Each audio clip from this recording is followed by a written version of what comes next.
We are back for episode 35 of the Auld Triangle. Me, Ian O'Neill, Andy Stevenson, and Caoilte the Barra here, as always, to break down the latest and greatest in Irish mixed martial arts. Lots to discuss today. Two guests to make up from the lack of guests for the last couple of episodes. Tuke Frans Mlambo. They both join us ahead of their PFL debuts next Saturday on July 8th. Great to hear from them. We'll hear from them a little bit later on. Let's get into it. We're going to talk some Iúr Fighting Championship straight away. We're going straight to the domestic action, and we'll talk about all the latest news a little bit later on in the podcast. Andy, as I said, and Caoilte with me. Andy, I have to bring it up, man. The Lord of the Dance might be your new nickname, I think, based off recent Instagram videos. You've got the moves on the dance floor. Whoa. This is private Instagram account. This is a breach of trust. I've not seen this. In an effort to change the conversation here, I would like the viewers and listeners to know that your TV license fee does not go towards the Auld Triangle, but Ian will be disclosing his salary at the end of the episode. Thank you very much. That's it. I love it. I was very impressed. I have a few moves. You fucking do. You're a night, the feet of fire. That's what I would say. I got absolutely shafted, right? So on my wedding night, I did a bit of Irish dancing because someone was pushing me to do it or whatever, and I had a few beers with me, and I was like, right here, one of the lads, you do it with me, and I'll do it with you. And the next week, one of my mates was getting married as well. And they came up to us they're like, here, will you just go on and just do it for 2 seconds again? The same thing you did last time. We're like, right, go on. We'll do it. We got set up. They had some like professional lad who it was like they put the two idiots went out first, and then like the music hits, and all of a sudden some lad with fucking clicky shoes and all comes in, and we're like, oh Jesus, we just got set up here. But funny. Enough. I've retired again. That's it. Yeah, that's it. Well, look at if the old MMA media doesn't work out for you, there might be a few old feshes and stuff that you can go to, Andy. You'd be Strictly Come Dancing. Know. Strictly Come Dancing is right. Yeah. I love it. Well, let's get into it, lads. We won't waste any more time. Iúr Fighting Championship 7 went down last weekend up in Newry. Another great show as well. We'll just go from the top down, guys. I'll go to you first, Caoilte. Alexander Yankov versus Claudio Picella was the main event. A great fight at the top of the card here. All action. And Picella looked really good in his finish of the fight. Obviously, there was sections of over and back between both fighters in the fight, but it was Picella that went on and got the finish in the end. What did you think of that fight overall? Yeah, for the first professional title for Iúr, I thought it was good.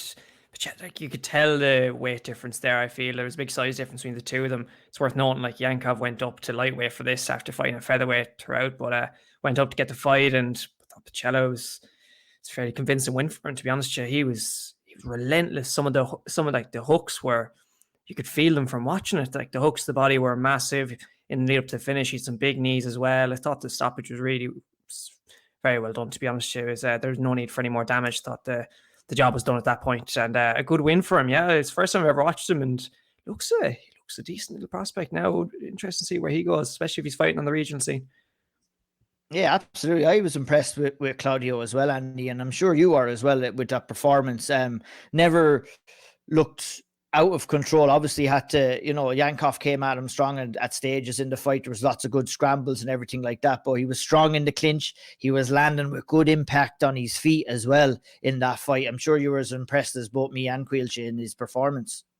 Yeah, definitely. I thought it was a very dominant display from Picella, and really, when he had Yankov up against the cage, and he'd separate every now and then and land a short elbow or a forearm, and I just thought all of his shots were really damaging, and I thought that he never really gave Yankov the opportunity to get out of first gear. We've seen Yankov fight on the regional scene.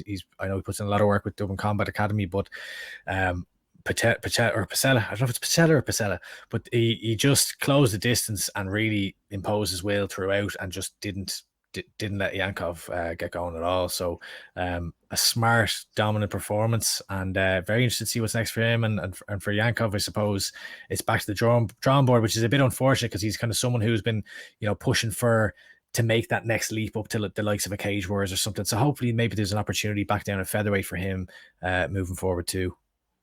Yeah, absolutely. Look at he'll, like Caoilte said, he fought up in weight and he'll be back. He'll perform again. And we created a little bit of history. First professional title champion, or first professional champion, and we're fighting championships in Claudio Pacella. He became the lightweight champion there. Moving on to the next pro fight. Great to see pro fights on cards like this as well, it has to be said. And that was Mikey Pereira versus Mario Georgi. We were looking forward to this, Andy, before the fight happened, and this fight didn't disappoint. It was madness from bell to bell. Fight ended in a majority draw after 3 rounds. A little bit controversial, I think, in some of the reactions to it. After me looking on it, I agree with the decision. I thought it was a draw. A little bit of moment of madness in round 2 from Georgie, basically cost him. He'll be looking back at that. He'll be disappointed. But I thought the judges got it right. It was a majority draw for me as well. But it was a crazy fight. It was a really good over and back fight, high pace as well. What are your thoughts on it overall, Andy? Yeah, I agree with you. I had kind of gotten a message from Andrew McGann prior to watching it myself to say, look, just a heads up, this is something that happened. It might be contentious because there was a bit of commotion afterwards. But I thought that the judges got it right. I thought that Pereira looked good. I thought it was a very close first round, but at one point he landed a really nice combination. I thought it was probably the most impactful shots of that round, and I think it did enough to nick it for him. So I thought maybe not even nick it for him. I thought it was a clear enough 10-9 to Pereira in the first. I thought that Mario George came on very strong, and especially after the illegal shot, which I definitely agree with the way Decky Larkin handled it. It basically Mario George had gotten the takedown, but Pereira in round 2 had kind of just locked up his arms, so there was nothing he could really do, and his head was kind of against Pereira's head at first, and you could tell he was trying to kind of get the arms out, but then he moved back and he went straight forward with his head. Like, it was as blatant a headbutt as I've seen.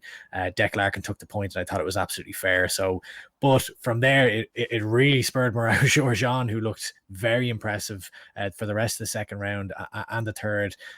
It was back and forth, but I thought he definitely won those 2 rounds. I thought it was 10-9, or sorry, 9-9 with the point deduction. You could potentially make an argument for a 10-8 to him in that round, but I wouldn't agree with it. I don't think so. I'm not me personally, and I felt it would have been a 10-9 round for Georgia. Obviously, then with the point taken, it would have made it a 9-9 round for me. I agree. Yeah, and I have to agree with you as well, Andy. Deck Larkin handled that situation with the headbutt. It was pretty clear and obvious. It's just a moment of madness. That's the only way I can describe it as well. And on into round 3, then it was Georgie's round, I think, as well, which kind of would have made it, round 1 for Pereira, and round 2 draw, round 3 for Georgie, which would have made it a majority draw overall. Yeah, I think that's an absolutely fair result. And what about Mikey Pereira's biggest fan in the audience?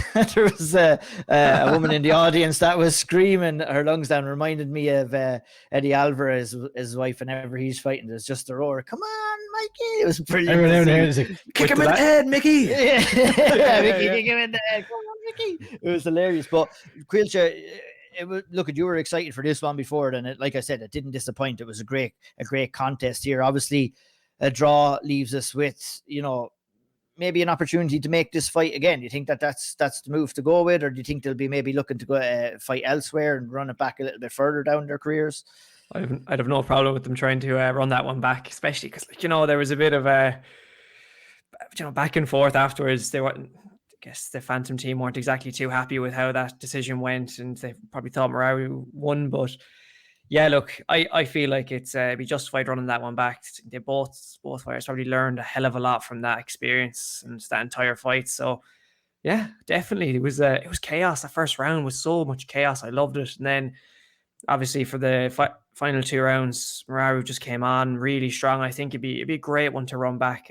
Just kind of unfinished business, it really seems, from that fight. So yeah, the third round especially was a great round as well, and it was back and forth. Like, both the lads were threatening at times. And I think, Ian, you were noting like a great Kimura sweep that Pereira landed, and then George almost had the anaconda then, which I incorrectly, Ian was so peel the wall back. I'm learning. I'm trying to learn my jiu-jitsu here, and I get confused sometimes between a Darson and an anaconda, but It's an easy mistake, a very common one as well. But I couldn't agree more. That third round was on a knife edge for a long time. And, if Mickey had maintained that back position, his use of the Kimura to sweep up and then immediately take the back, I was like, holy shit, that was really good. But then Georgie, he did well to shuck him off and kind of maintain control. And I think it was actually that moment and the rest of the fight which kind of maybe sealed the deal for him in winning that round.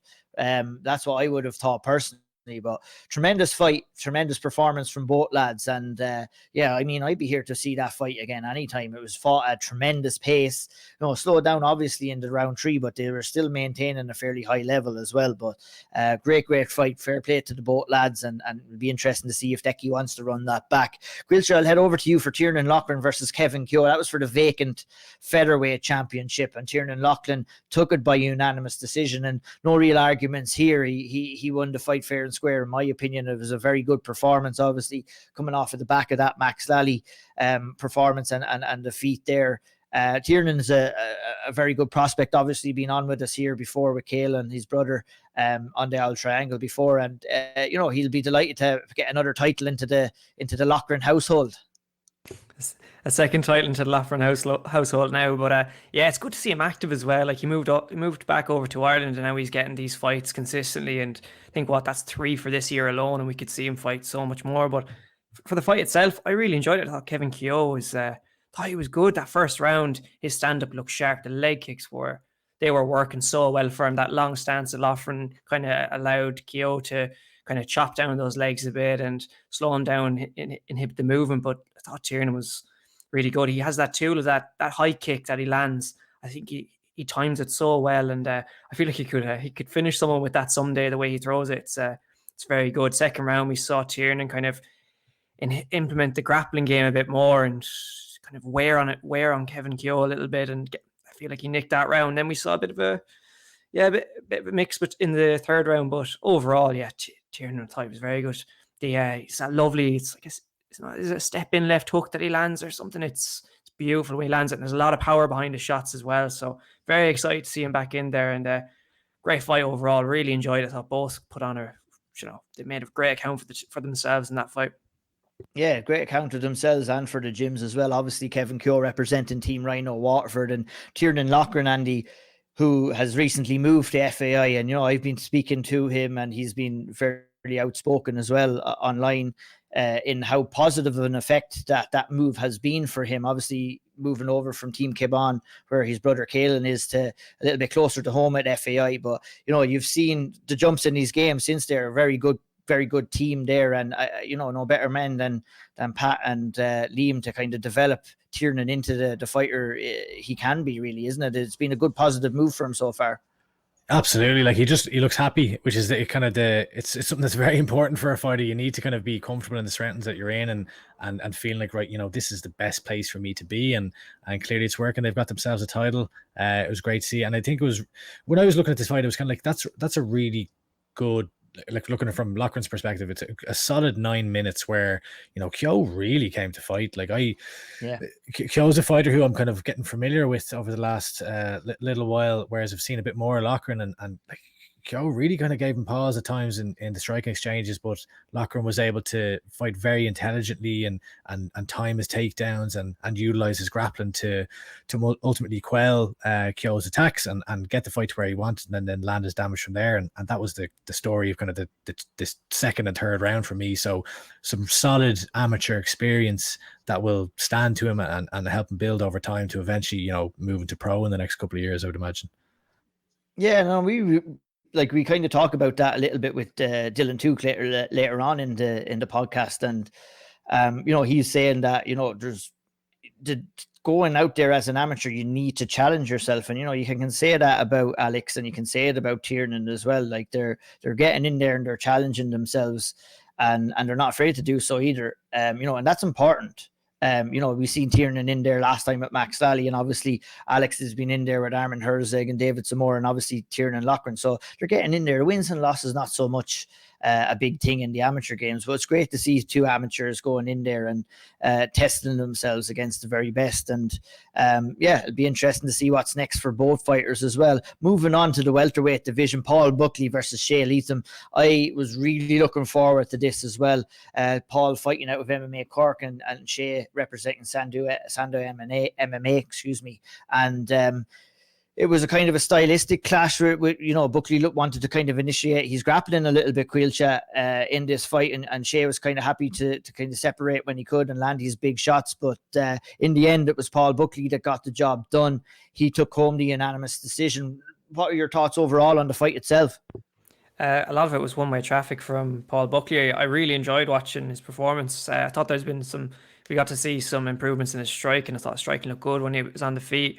His grappling, as always, like we just know how good he is on the mat, and his wrestling's so good. And yeah, showed it again, very dominant display. I feel like there's times he thought he was going to get the finish, but great 9 minutes in the bag. I wouldn't be surprised if he makes the leap to the pro ranks next, but if not, I would love to see him against the likes of Conor McCarthy and or something. I think two top amateur prospects, but that's my fantasy matchmaking anyway. For one day, it's enough. It wouldn't be beyond the realms of possibility. I mean, if it is pro next for Paul Buckley, Andy, would you like to see that for him? Or I mean, I think he looks ready. He has had experience on the IMMAF scene, of course, now getting some regional experience as well. And yeah, maybe pro is the next moving step. 8-2 as an amateur right now. Yeah, and he's beaten, the likes of Dan O'Sullivan and Jess Paolo, and obviously, his last loss, I think the only loss in the last 9 fights is against Fergus Jenkins, who's, quite the prospect worldwide on the amateur scene. And one of the things that I guess stood out to me most is these days when fighters get into advantageous positions on the grappling department, the ability and the positioning and the patience and control to land your damage.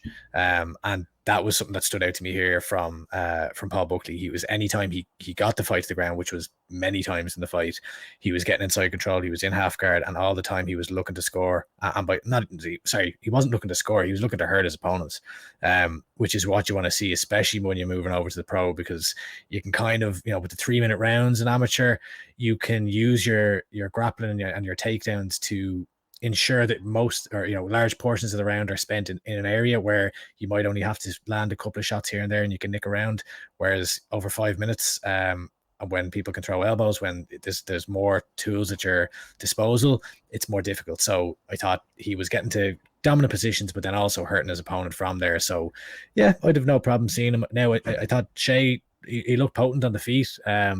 Look very good on the feet for sure. Like there's a reason Buckley was looking to try and get it down, because Shea was looking very dangerous and landing some heavy shots as well. And sometimes that's what you have to do as well. Get that into your comfort zone.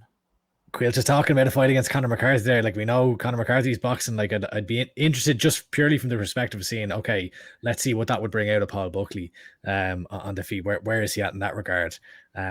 But yeah, look, if he goes pro next, if he stays an amateur, I'm definitely excited to see how he looks, because it was a very, very dominant performance here, and I'm excited to see him continue to progress. Yeah, 100%. And maybe just a last little snippet about him going pro. I think, the extra 2 minutes onto the rounds in the pro ranks as well would definitely benefit a guy that kind of brings a game plan in, like Paul Buckley, where you have that extra bit of time. You might think 2 minutes is not that long of a time, but it's a hell of a lot longer when you're in there, I can tell you that. And to get it down and to work towards, sometimes in amateur, when you're getting to that 3-minute mark and you have to try and get the fight down and then control your position and then work for the finish, sometimes the rounds kind of stop you from doing that. So the extra 2 minutes would definitely suit Paul. Maybe that's why some of the murmurs are coming out that he wants to turn pro and give himself that opportunity. And the ability to throw elbows. Like, when he was in some of those positions, he could rain down some elbows. Like, I know John Mitchell used to train out of MMA Cork. I feel like they look like each other also. I feel like he looks like a bigger John Mitchell. And one of the things when he was turning pro, he kept being like, I can't wait to throw these elbows. And I feel like Buckley has a style where that'll really open up more tools for his game. Yeah, 100%. Moving on to the next one, lads. A very, very impressive performance by Georgi Groziev against Elvis Luko. That was for the amateur bantamweight title. Luco is no easy out, but Giorgio came in here and it was a beautiful performance. I was very impressed. Andy, were you? I was very impressed by George Grozov. George Grozov is steadily becoming one of my favorite amateurs in Ireland to watch. I remember watching him live up in the big top not too long ago in the Red Cow, and man, this performance against Elvis Luco was on a serious tear last year as well. He was looking really, really good, and I thought this fight from George Grozov, he kind of bullied Luco around the cage. I thought it was dominant from bell to bell. The takedowns, the transitions between the back to mount and everything in between, and then ultimately getting the finish. George Grozov is one to watch on the amateur scene, and he's progressing at a rapid pace, which is most notable, especially when you're an amateur. He's continuing to add different pieces to his arsenal, and he looks dominant. He looks vicious, and he looks like he's trying to finish the fight at all times, which is scary. And finish the fight is exactly what he did, Caoilte. I mean, went in there and produced the finish. I mean, it was a lovely arm triangle choke. He looked very dominant in the grappling exchanges. Wasted no time in getting the fight down. Couple of good, decent scrambles from Luco to try get back up to the feet, but in the end, it was those grappling exchanges that Groziev was more dominant in. Obviously, in Paddy Coulihan's gym as well, you're going to be working and drilling those positions quite often, and I think all that hard work kind of showed in this fight.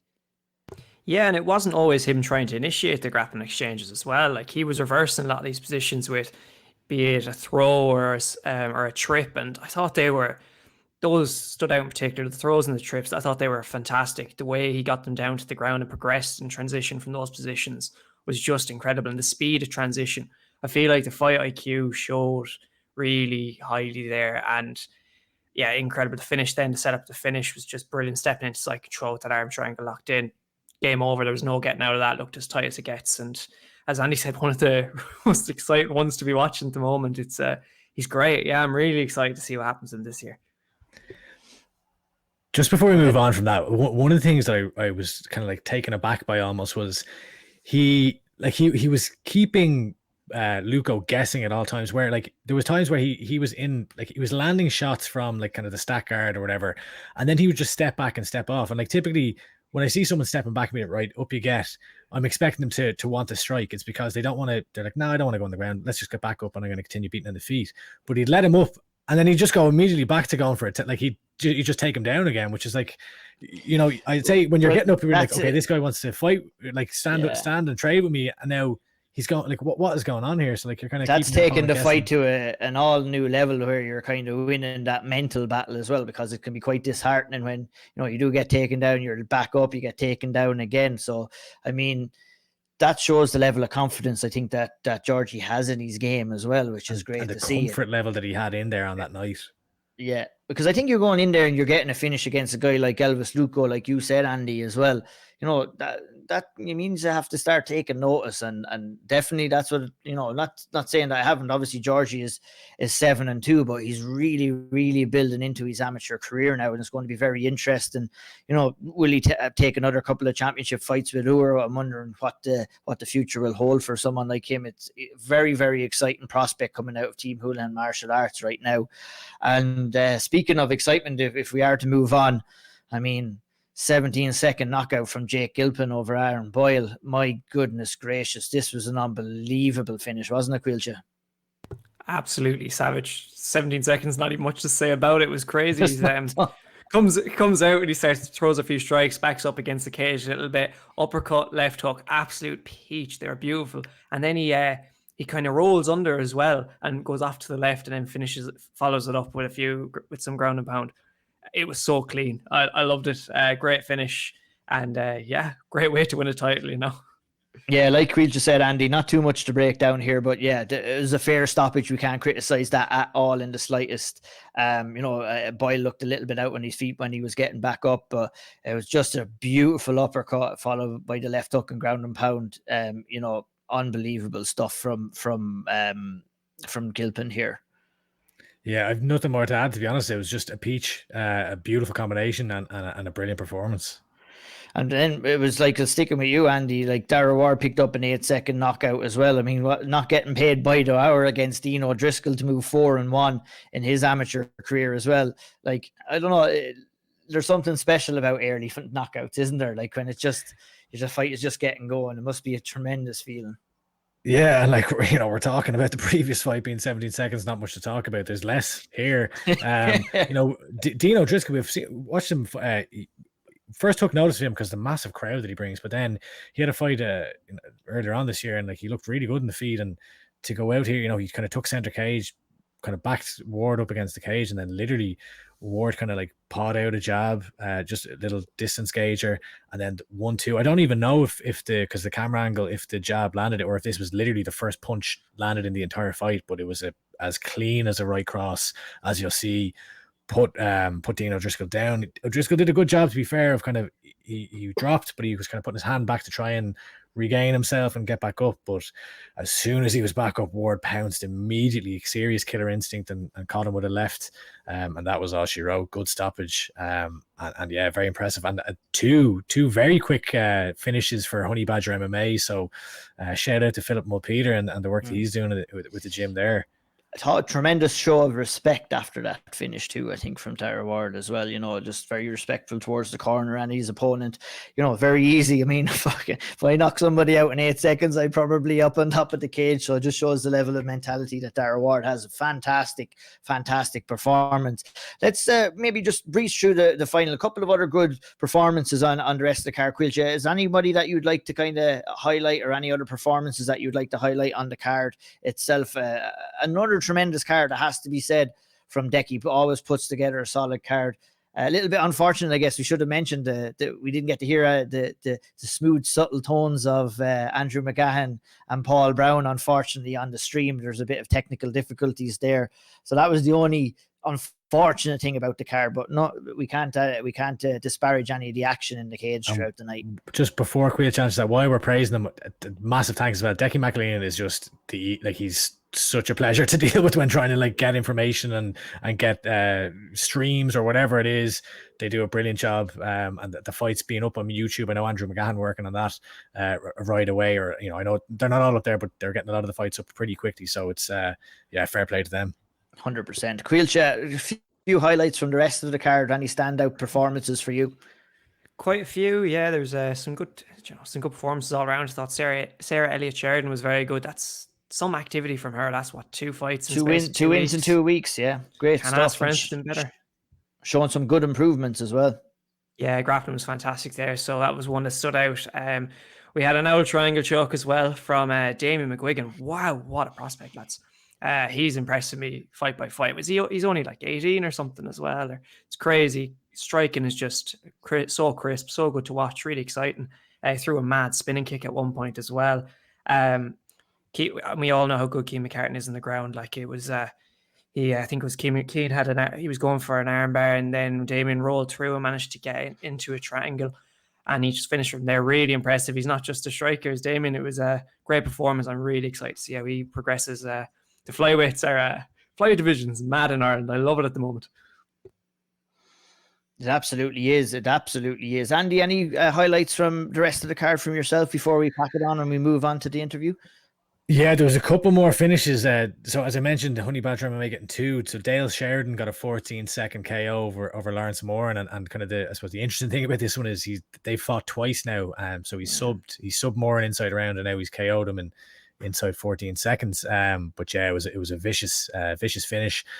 One that kind of I liked seeing, or I was happy for him. You know, you're looking at this stuff impartially, but you're kind of happy for someone. I watched Aaron Henry go through a really, really tough fight at Iúr not too long ago last year, and he was in a bad way after it. Like, and it kind of was one of those times where I'm seeing fighters where you're not watching a screen, you're there and you're seeing the aftermath of going through a tough fight and what the effect it has on their body.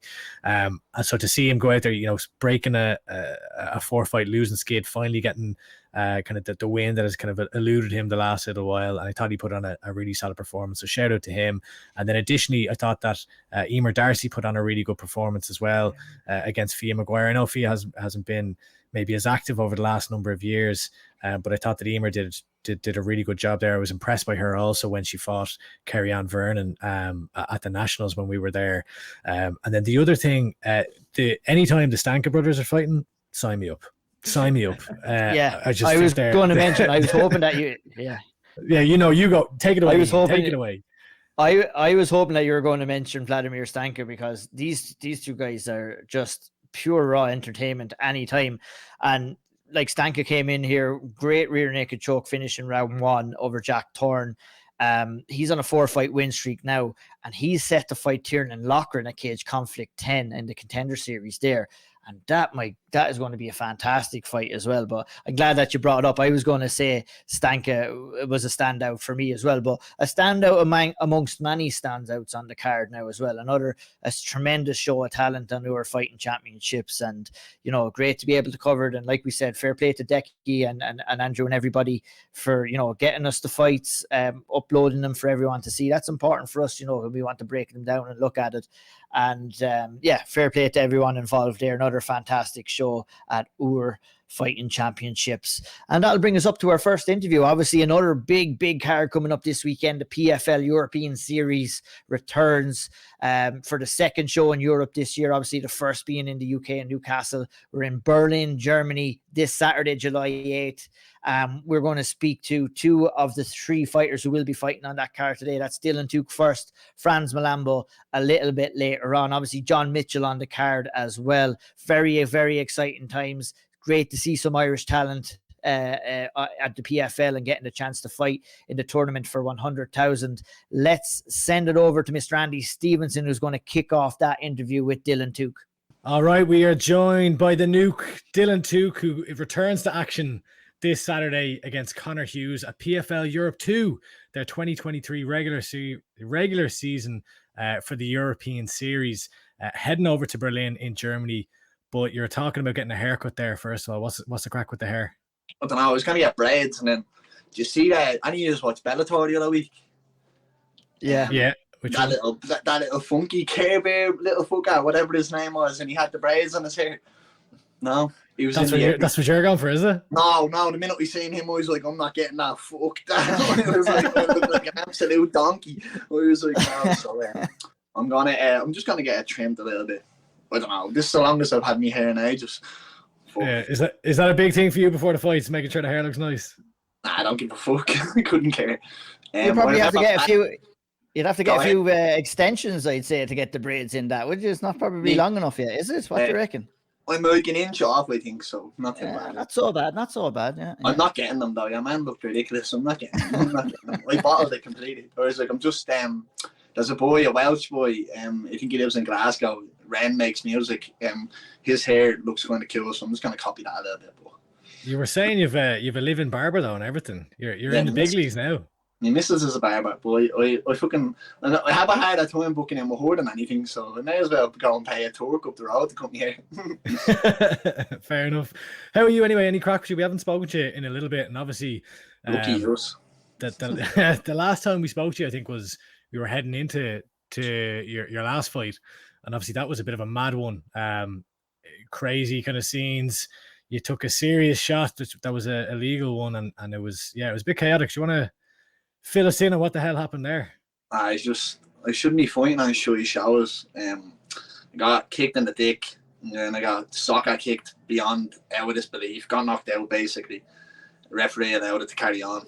Woke up in a choke, and I was like, didn't know what the fuck was going on. Much more after it was more the scary thing. Like, I didn't get checked on by a doctor. Build-out just fucked me. It was pretty horrible. Like, the main promoter put up the shot. Like, as if it was like a mad brag that I took this mad big illegal shot and wrestled through. But it was like, mate, I was fucking asleep just wrestling, like basically unconscious wrestling. Oh, shock boy who's been training since he's 12 naturally, instinctively tries to fight. Like, you know what I mean? It's just, I don't know. If I had been panned out asleep, everyone would have been like, oh, poor Dill, poor this, poor that. Because I didn't go and get panned out asleep, it was like, oh, you were grand. I don't know what the fuck, but is what it is. I was more just worried that it was going to affect PFL because I knew I'd put off a KSW contract to go and stay for PFL, like, you know what I mean? And then I was like, oh, well, if I've done all of that and then I kind of get screwed, I'll be like, just, like very bitter, and when I get bitter, I get sad, and when I get sad, I hide in my room. So I had bad post-concussion syndrome after, like really, really bad. I was like hiding in my gap, getting headaches for like 3-2 months. Went and got, luckily James sent me to get scans and stuff, and just to check to make sure I was all right and stuff. And it worked out that I was perfect. Got to meet me neurologist Dan Healy back home, and he diagnosed me and stuff. And now when been back sparring about 3 or 4 months, 3 months, I think 4 months. I feel fresh, I feel grand. No adverse findings on my scan, and no residual effects or anything, so I'm good. Just as stupid as always, and just as pretty as always as well. Yeah, like man, it seemed like a bit of a scary situation, because I remember chatting to you afterwards, and you know, you were saying you were kind of going through these symptoms, and it sounded quite scary. And like, you're someone who's obviously, you're very straight up when you talk about fighting. Like, you know exactly what you're going in there and the risks that you're taking.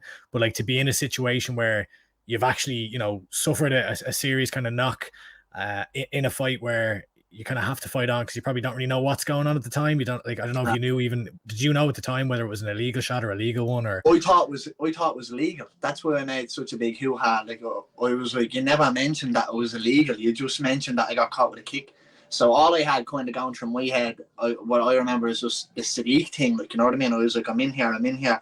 Fucking don't, like, because I always feel like I got badly done by in that Sadiq fight as well. Like, you know what I mean? that was a fight, for anyone listening, that you felt was stopped early. Yeah, super early. He even said it was stopped early. His coach, not that Lloyd Irving cunt, his other shooting coach came up to me and was apologising to me after it and all. And like, they knew as well. I had the referee that ref that fight got sacked that night with a sheik. The head organiser of Brave took him off the show. Like, you know what I mean? I think he had another fumble down with Mlambo in the very next fight after me or something. Well, I don't know, but that one I just was more worried, because it was just kind of like, oh well, I got paid 200 quid or something for going down there. I was telling everyone to take me courses and all, trying to get fights over here, like, you know what I mean? Because everyone's turning me down left, right, and centre. I'm going to James each week. I'm like jumping in on week on like 3-4 days notice, like offering me course up to guys on Budo, like their featherweight or lightweight champion. I don't know who he is.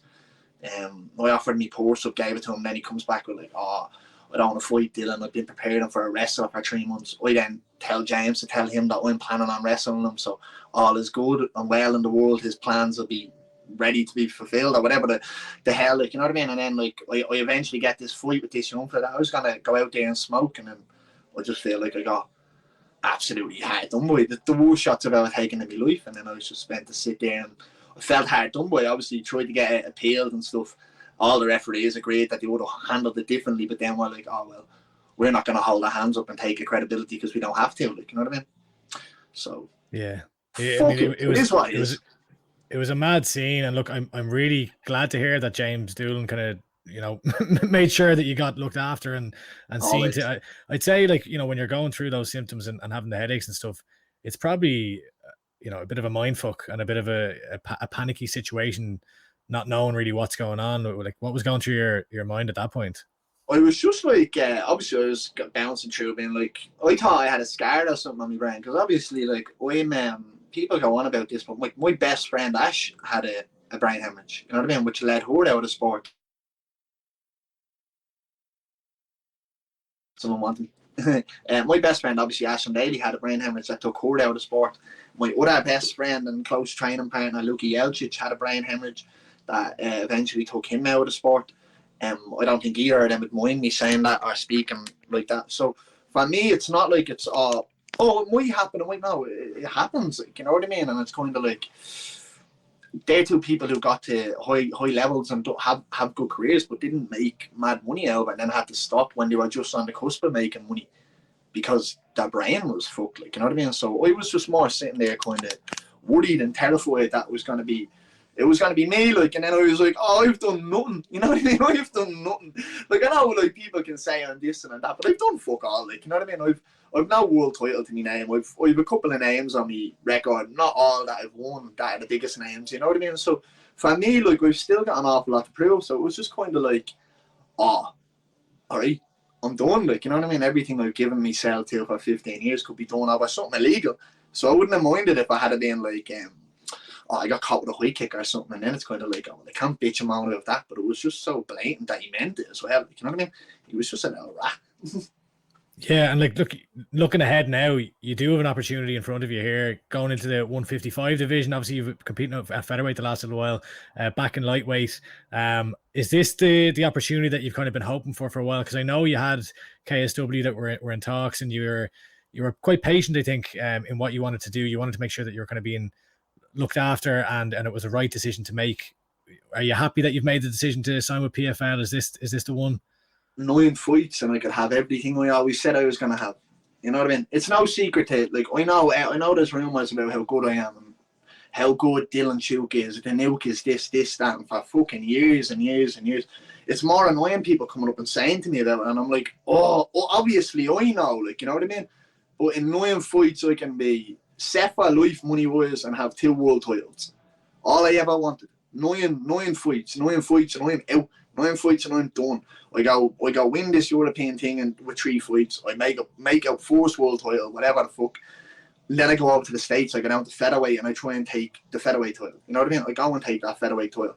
I put up status yesterday and I go, I'm off to fulfill a promise that a young boy once made to himself. And that's all this is. It's just some little toothless boy who got bullied in school. It just so happened to be good at something and just fell in love with it and took him away from all the trouble and took him away from all the negativity in his life and saved some shit.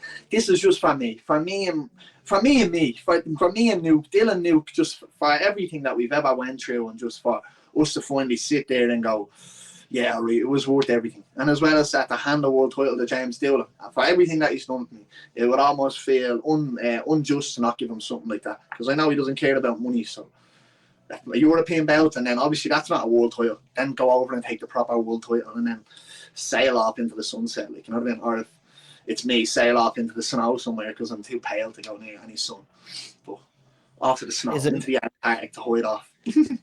Is it nice for you to have that guarantee of fights now as well, Dylan? You know, with some promotions, you know, you don't want, I think that's one of the benefits of signing with the PFL, is that with the tournament structure, you know, you have all of your fights laid out and you know exactly what you have to do to get to the next one. Exactly. It's even weird with Bellator, because even the boys that are on the Bellator card, they're not really guaranteed too many fights all the time, because they're kind of just being kept for the Dublin card. Not shitting on Bellator. We don't have that big thing about oh, you're in this thing. I'm just happy to see everyone getting paid. Honestly, it makes my I like, even though obviously I fell out with the older gym and stuff, I'm still close with like Richie Smullen and Ciaran and stuff, and I'll post underneath their stuff still being like, oh, I'm so happy for you and stuff, because I'm just happy with everyone that gets to make something out of this. I'm so happy for them. Even if I don't like it, I'm like, if I don't like it on a personal level, I have to respect that you're on the same hustle as me. Like, you're just trying to make something of nothing. Like, and it is so hard to make something of nothing. We're all broke. You know what I mean? That's why it's great when you see like the likes of Mokhonoana and stuff going on to Bellator, and you're like, oh, about time. Like, you know what I mean? Someone deserving to get paid. They're gonna get their worth now. And you see the likes of Keir Harvey going out and fighting on Bellator and stuff. It's nice. Like, you know what I mean? Because it's like, it's not forever money. You know what I mean? It's just for now money. So it's nice to see. I don't know. I like the whole stuff. I like the whole, obviously the PFL guaranteeing me 3 fights is perfect and guaranteed 9 fights.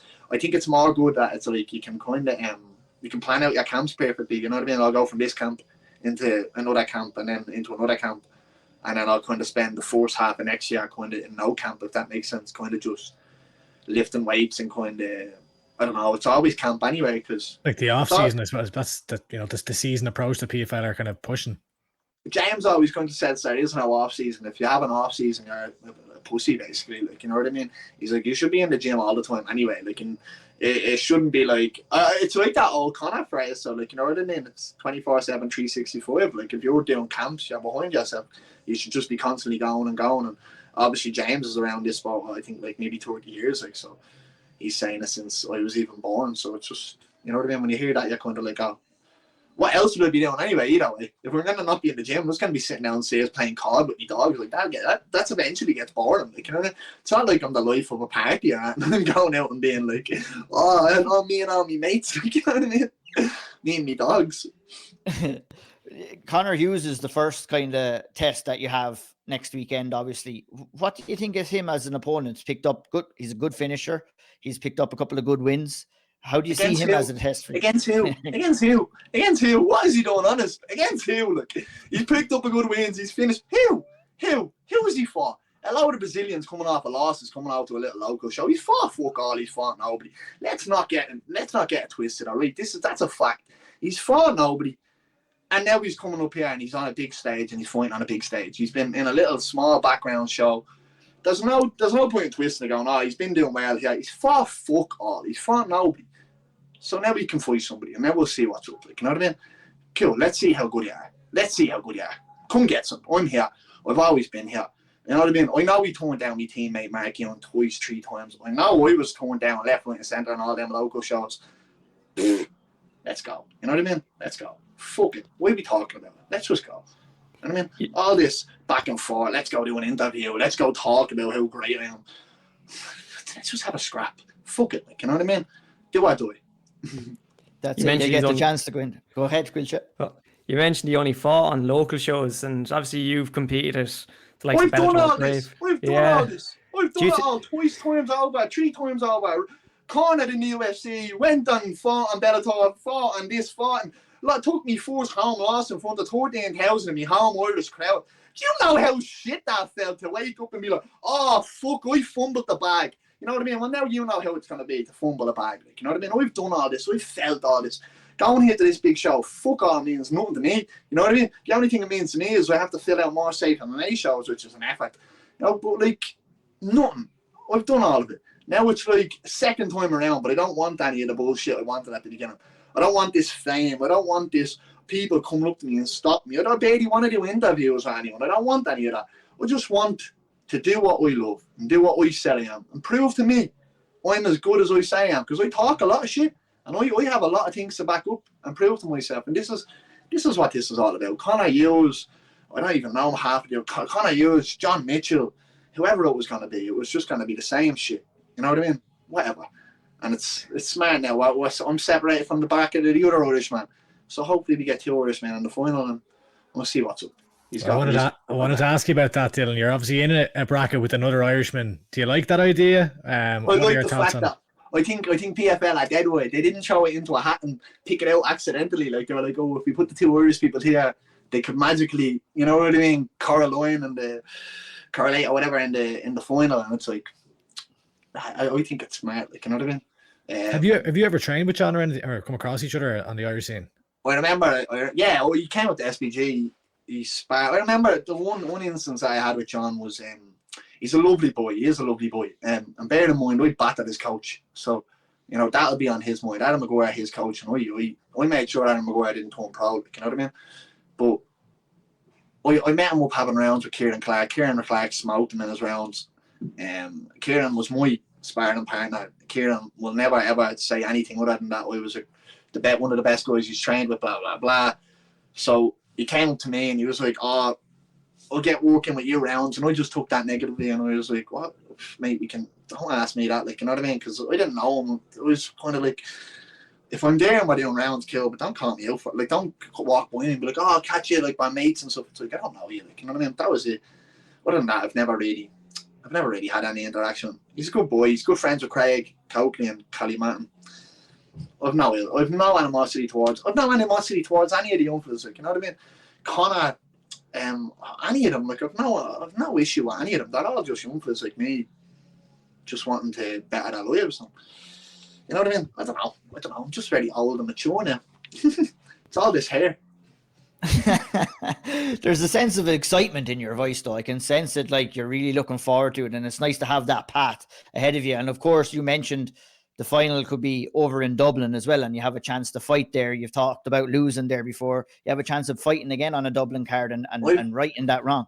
I've already written that wrong loads of times. I'm more W's in Ireland than I have less. I'm 4-1 or 3-1 in the 3 arena. You know what I mean? Not a bad stat. You know, that's what it is, isn't it, Andy? I'm 3-1 in the 3 arena. Yeah, was it your last one? Was the Caoilte fight? Was it? Yeah, Caoilte, Mark, Andrew. Nice head kick there. Is there excitement for you to go back and be able to compete there again? No, I'd rather compete in the Hydro. I'd rather compete somewhere in Glasgow or something like. it's so weird. Like, I just feel like, you know what I mean? I've done that, and I love Ireland. I do. Don't get me wrong. I'm a D1 son, bred till I die. You know what I mean? It bleeds out of me, but I don't know. Like, it'd be great to go back there and feel the atmosphere, but I don't know. I don't really think about any of that anymore. There's too many fakes around everyone now. Like, you know what I mean? You don't know who your friend is. Your team is your friend. That little structure of people that are there giving you a bollocking when you don't turn up, or calling you a cunt. That's your friend. Like, you know what I mean? I don't know. I don't really yearn for that anymore. That, like, all I'm thinking about was world titles. You know what I mean? All I'm thinking about was world titles. Just something to put up on my wall and just say, I fucking did it. You know what I mean? And I know I probably sound like a broken record through this whole interview, but that is literally all that's on my mind. A world title.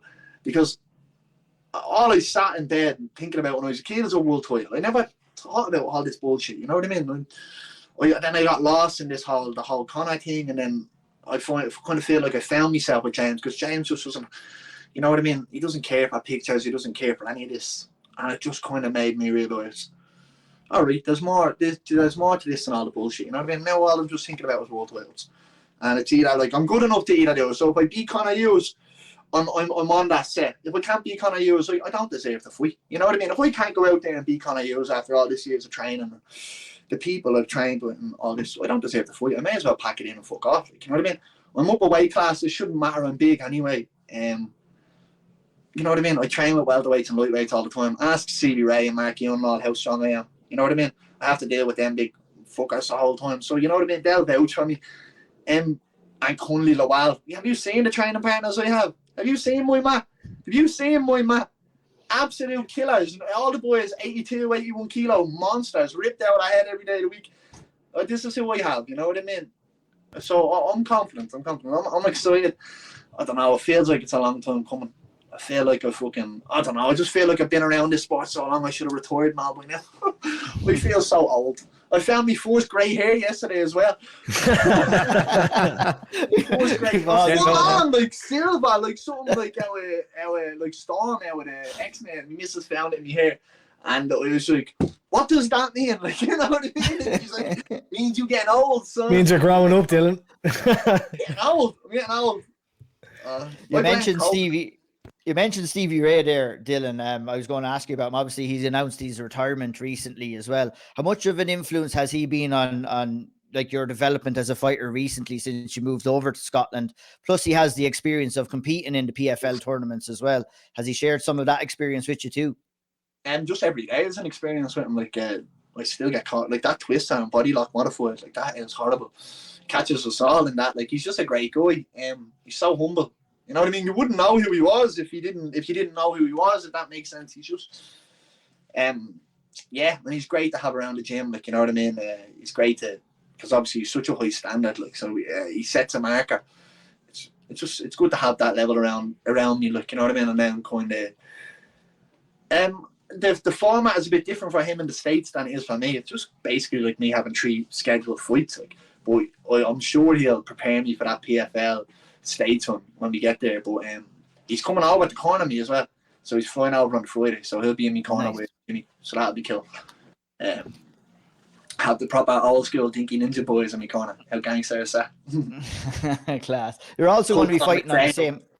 Yeah, 100%. You're going to be fighting on the same card as Frans. I know you mentioned him earlier on, Frans Mlambo. We actually have him on later on in the show as well. So star-studded show this week. But what happened with him and Wooden?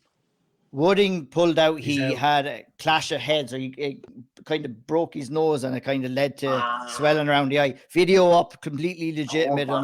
Just unfortunate. He's you'd never expect Wooden to pull out. He's a little J, like, you know what I mean? He's as tough as they come. That's shy. I was more looking forward to their fight than my fight. yeah. Well, he's got a new opponent. Yeah, it is. I was looking forward to that as well. He's got a new opponent now, a Spanish fella. He's going in there. So at least, I guess the benefit of Frans does get the fight still. So you'll still get the chance to kind of see him and compete alongside him again. And it'll bring back a couple of good old memories, I guess. Fair play to PFL having a standby ready to go. That was because, you know what I mean? That could have fucked everything up. It'd be great to see Mlambo. I love Mlambo. I still keep in contact with Frans.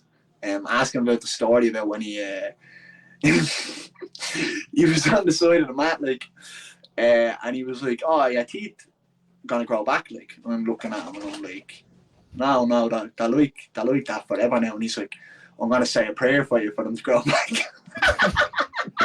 But he was dead serious, like 110% serious. And I broke down laughing, started running around the mat in hysterics. And Ash comes out of the woodworks, and she's like, "What happened?" I'm like, Ash, and I tell Ash the story, and then me and Ash just break down. So, but Franz, well, all this is going on. A good 5 minutes of me breaking me whole laughing, and whole laugh, and then looks me dead in the eyes like, "What's funny?" Like, he was dead serious. He was dead flat serious. I'm gonna say a prayer for you to get them back. I was like, "All right, cool, nice one, Franz." Ask him about that story. Yeah. The prayer. Tell him to say a few more prayers. I didn't want to say Dylan, but he might need to say a few more prayers. Light a candle for me. All your ma's light candles for me, please.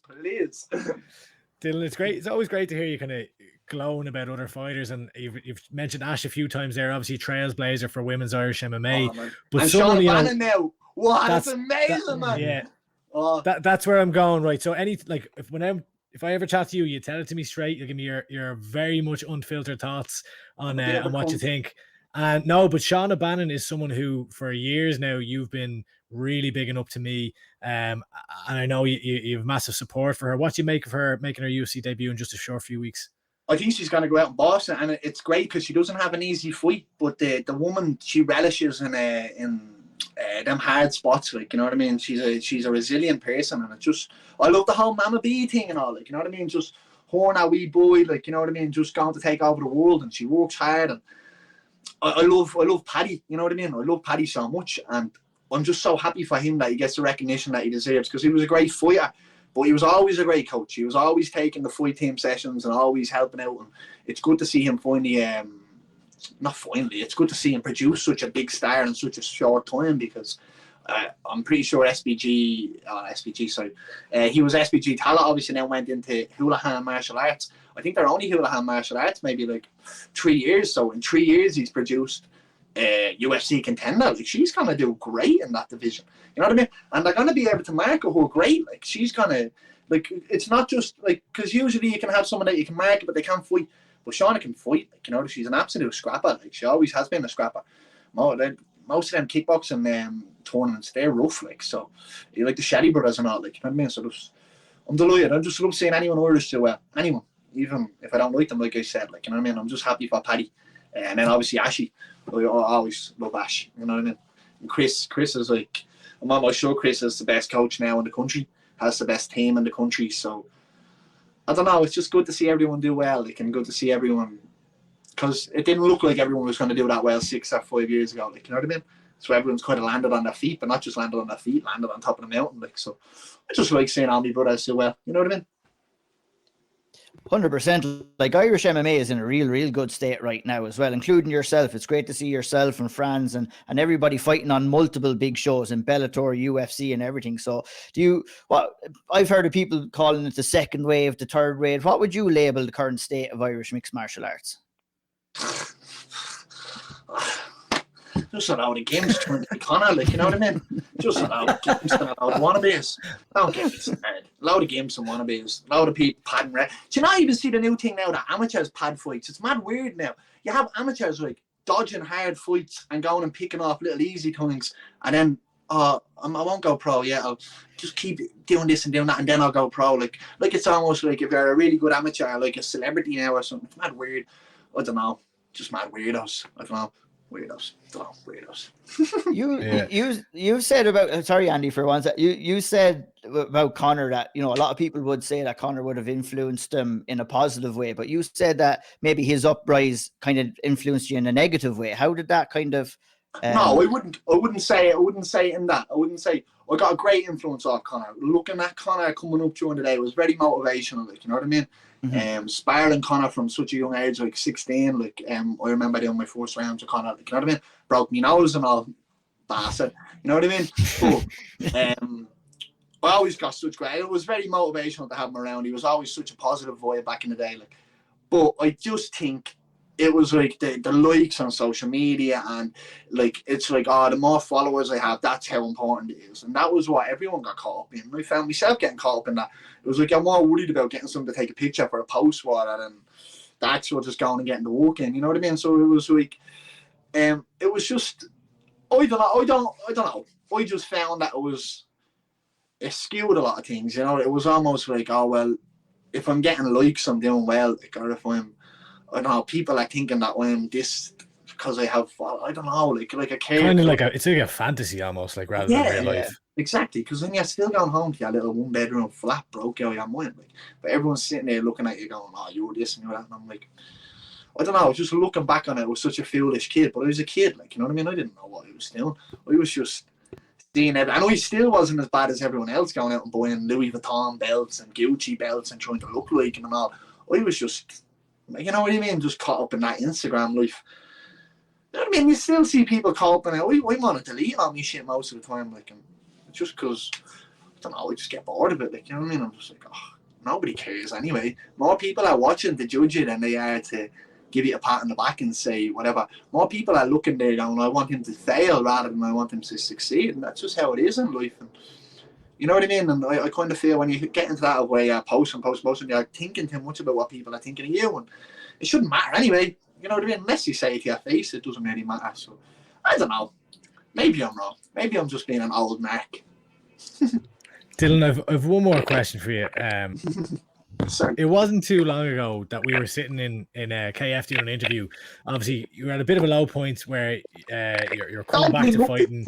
Don't bring up the incident. No, I'm not going to bring back. What I want to say though is you're obviously coming through a rough patch in life, right? And now you're in Scotland and you seem to be incredibly happy. But what I want to know is you've talked a number of times in the interview here about being broke, about, you know, the fantasy of the likes and stuff on social media, but then you're broke. An opportunity like this in PFL, what will this do for you financially, and how will it impact your life for the better? I'm broke anyway, so it doesn't really bother me in the slightest, if that makes sense. George, get your hole out of the screen. All the lads looking at your hole.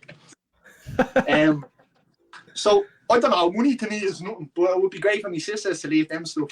I don't know, I've always got by with nothing, so it doesn't really make. I do really well over here, obviously, with coaching, because I'm such James doesn't make us coach for free, so you know what I mean. We get money over here when we coach, which is nice. Obviously, I got money off Chris, but back if you coach in SPG back in the day, it was like you were doing it for an experience. It was weird. Whereas I get looked after over here, obviously, by James, so I never really need him for anything. And then obviously, everyone talks about how expensive it is over here now, which it is a little bit, but coming from Dublin, it's so cheap, you know. So that's what I do kind of express to everyone over here. It's like, just I don't know. Financially, for my sister, it's just that they don't want that. But then they're set financially because they have me nanny. So I don't know. Money will probably just make me worse. Yeah, worse. I'll just think of it. You know what I mean? I'm just gonna sit there. This was supposed to be like the nice, like setting up a nice happy ending to the interview here, and you're like, nah, it'll actually just be a bit shit. That'd be good. Because even Roman's sitting there looking, going, because I already think I'm great anyway. So imagine me with money, I'll just be like, no. Obviously, I'm joking. I don't know. I don't think it'll do too much to me. I'll probably just, I don't know, buy more clothes out of shame. I don't know. Don't make me think that far ahead. That's it. So next Saturday night. Be coming for me. Yeah. Next Saturday night, before we let you go, and thanks so much for the time, Dylan. Next Saturday night, Conor Hughes, give us a prediction. How do you feel the fight is going to go down? I'm going to go have some fun. I'm going to go enjoy the moment and relish it all in. I will leave it my hand rest and I'll move on to the semi-finals. Because I said so. Nice. Well, we wish you all the best there. Dylan, thanks so much for taking the time. We really appreciate it. I know you're not doing too many interviews though, so we always appreciate the time. It's always good crack. And it's good to see you in good. Yeah, it's good to see you in good form, and we wish you all the best. And all the best for the rest of the year as well in the PFL. Yeah. I'm sure we'll be talking after, but we'll see. We sure will. We definitely will. Hopefully, numerous times over the next few years as well. And that'll be this Saturday, the 8th of July, on PFL Europe 2. You can watch it live on DAZN. Is it? Do you call it DAZN or DAZN? Which is it, Dylan? You can have the final say here. No. Your English will be 110% better than mine, so we'll call it that because we can't speak. The Americans say it's DAZN, but it doesn't really make sense to me. If Yanks say it's DAZN, then it's DAZN. It's DAZN. It's DAZN. Live on DAZN. Come watch Europe PFL takeover. Happy days. Love it. Dylan Tuke, everybody. Thanks so much, Dylan. Bye, guys. Great to hear from Dylan Tuke, obviously in a great headspace, very excited for his PFL debut. And, he is relatively confident here, lads, coming in against a tough challenge in Conor Hughes. He feels he's going to, based off the interview, is going to be a fairly easy contest for him. Obviously Dylan is going to say that, but Conor Hughes at 7-0, there's a lot of finishes. He will provide a tough test. I'm sure you would agree with that, Andy and Caoilte. What are your thoughts on the fight? I think he's not getting an easy matchup coming right in here, but as Dylan said, he believes he's the toughest fight that Hughes will have faced. But I mean, I did watch a bit of footage on Hughes a while back when the fight was made, and I thought, he's a serious operator. He may not have fought the most formidable opponents on the pro scene, but it could be one of those where, that we've seen a lot of those fighters coming through the UK scene where they may not have faced them, but they're still very, very good. And I think it's two very solid fighters going in here against each other. And I think it's a massive opportunity for Dylan Tuke. And we'll talk about the rest of the Irish fighters as well. But this is the moment now for the Irish and PFL to start standing up and be counted. And as Dylan said in the interview, he's been struggling to get matchups. Well, now here we go. Now's the time. Yeah, 100%. Caoilte, what are you expecting to see in this fight on Saturday night with Dylan and Conor? It's I'm very interested because I feel that we probably haven't seen Dylan's true self. With everything being up in the air in recent years for him and not being able to secure fights. He's talked about that newfound motivation coming in here. So I'd be expecting to see Dylan Tuke at his absolute best. And if we do, I'd be pretty confident that he can go in there and get the win here.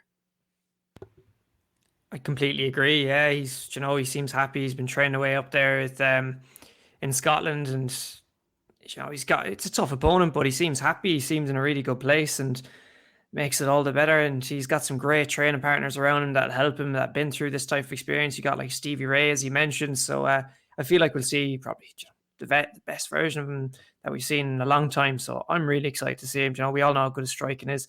I'm excited to see how good his grappling is as well, from working with some of the lads he's got up there at higher level MMA. Indeed, yeah, it's going to be very, very exciting. Obviously, John Mitchell will fight on the card as well. Good to see him fighting a little bit closer to home. He comes in against French opponent Gisem Derouche.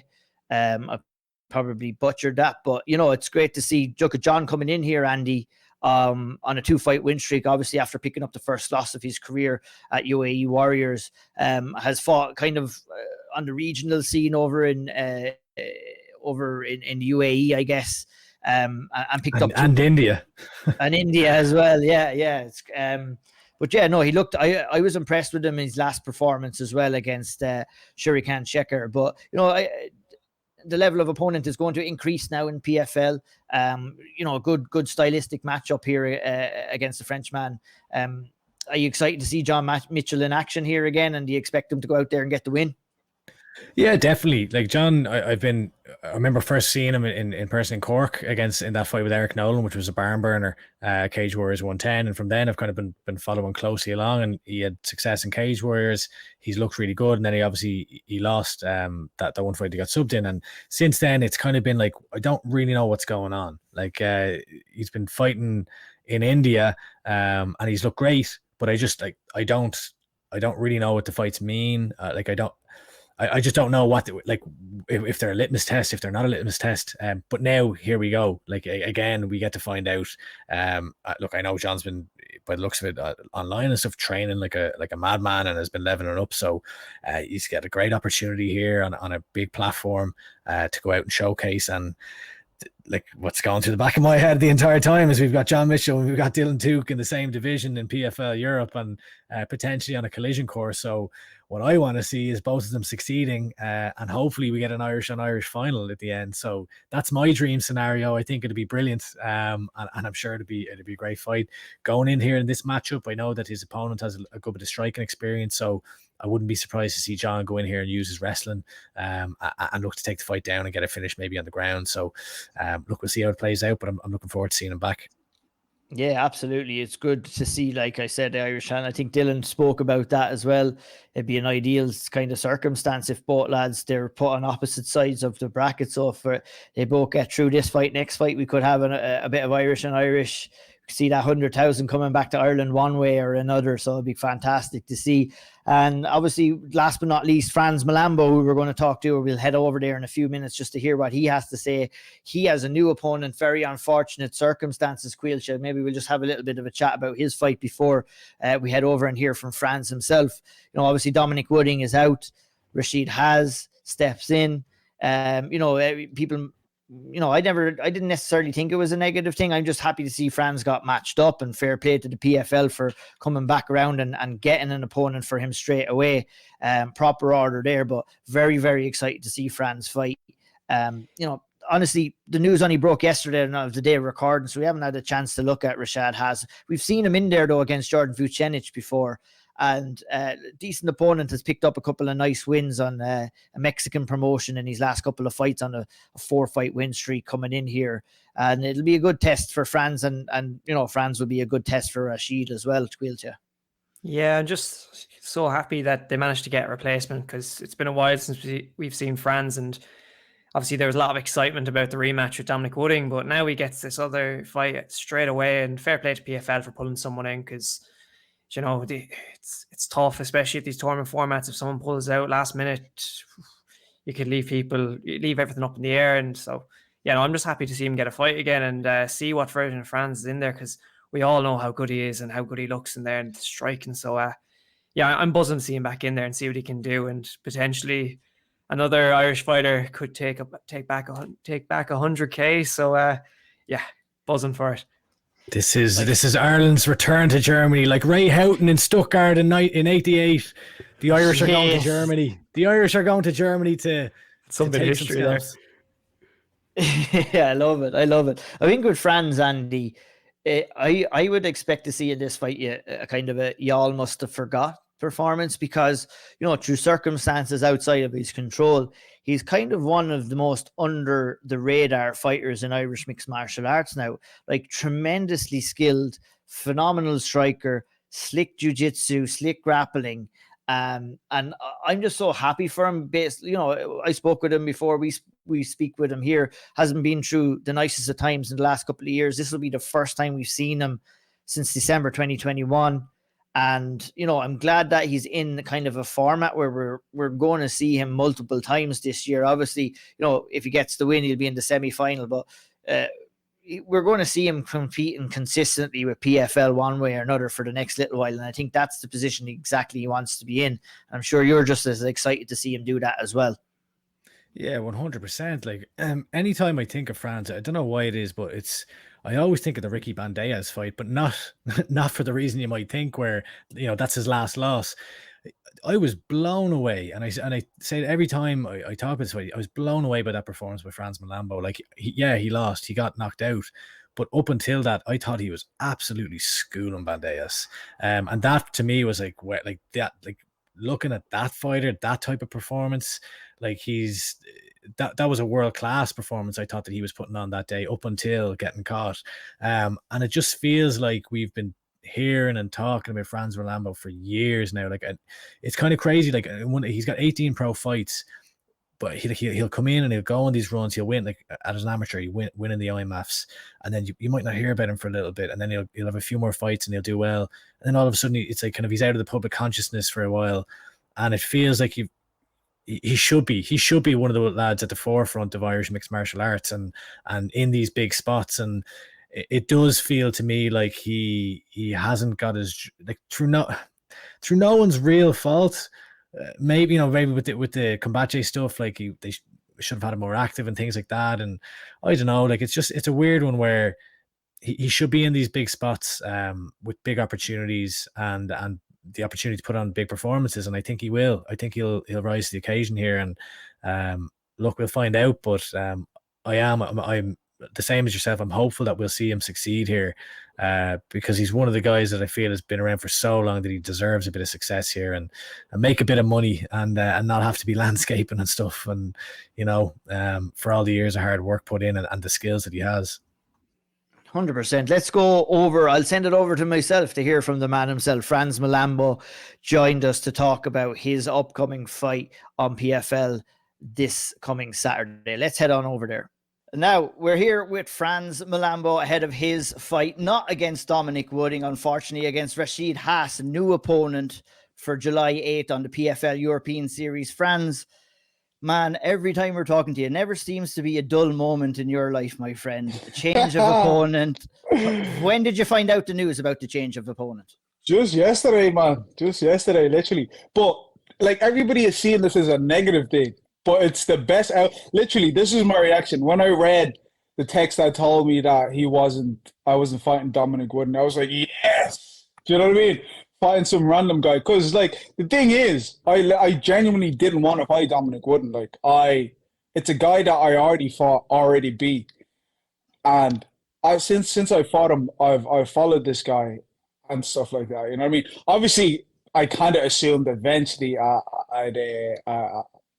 we'd meet somewhere. You know what I'm saying? And so when we both got into PFL, and then it was the first round, it was kind of bittersweet. It was like, oh. Like, I'm fighting a guy, I know I can beat him. Like, I will always be able to beat him. So, it was bittersweet in a way that I knew I could beat him. So, I had a fight that I know I was going to win. But at the same time, it was against the guy that I was hoping to meet at like, if I wanted to fight Wooden, I would have wanted to fight him where we were, like, both champions or something like that. Do you know what I'm saying? Not at a first round of a tournament. Do you know what I'm saying? Yeah, because I feel like we both bring such an exciting fight that if we are ever going to fight, I want it to be like, I would have been happy, say, if it would have been in the PFL final or something like that. Do you get what I mean?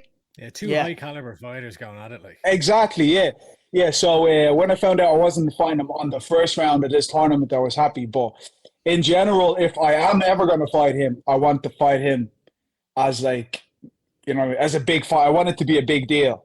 Because we are both such exciting fighters, if that makes sense. 100%. It does, yeah. And I mean, it's good that you're seeing the positive side to it as well, because obviously last minute opponent changes aren't ideal, but you don't necessarily mold your camps around your opponents anyway. Yeah, really, it makes no difference to me one bit. Like, literally not one bit. And except for on this part, it's actually it's having a positive impact on my view than it is negative. You know what I'm saying? Yeah, 100%. How has the camp been for you? How has it, like, this is your longest period of inactivity. It's been, even when I was doing up the article that the change in opponent, looking back, it's crazy to think that it was December in 2021. That was the last time that we seen you in the cage. It's crazy, man.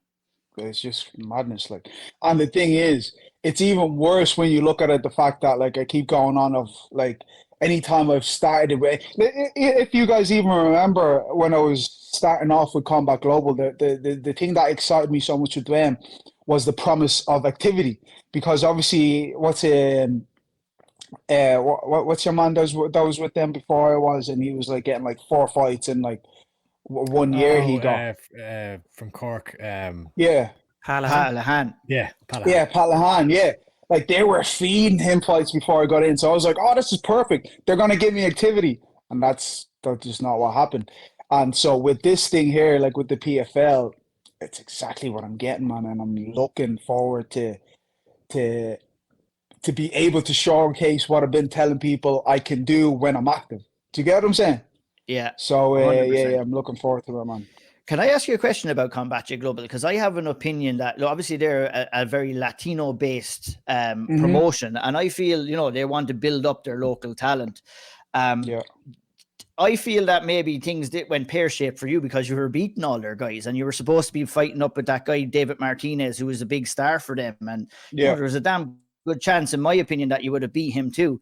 And maybe they didn't want to go down that avenue. How would you agree with that opinion, or would you disagree? Yeah, no, 100%. Like it was looking like that, because I was telling them from the flipping from when I was there, like before I even won the what's it called?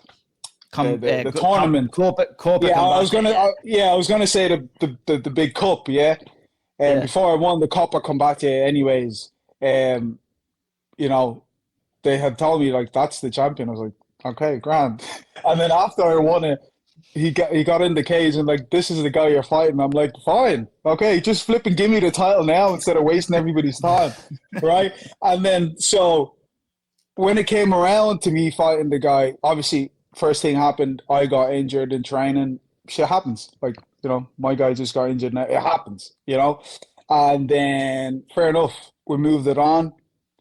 And then they allowed him to take a fight, a kickboxing fight or something, like 5 weeks outside of a title fight, which made no sense. And he ended up getting injured. Now I have to wait even longer. But then they're saying, oh, well, you got injured training. I was like, yeah, but I was training for this fight. I was training in preparation for this fight. He was training, doing other shit, like fighting, and yous knew, you know what I'm saying? And so I was like, okay, I don't mind fighting him at a different day, but for now, I just need another fight just to survive. Like, so can you give me another fight in between the champion, like, because he's not ready. I've been ready. And they're like, oh, wait, no, we just want you fighting for the title.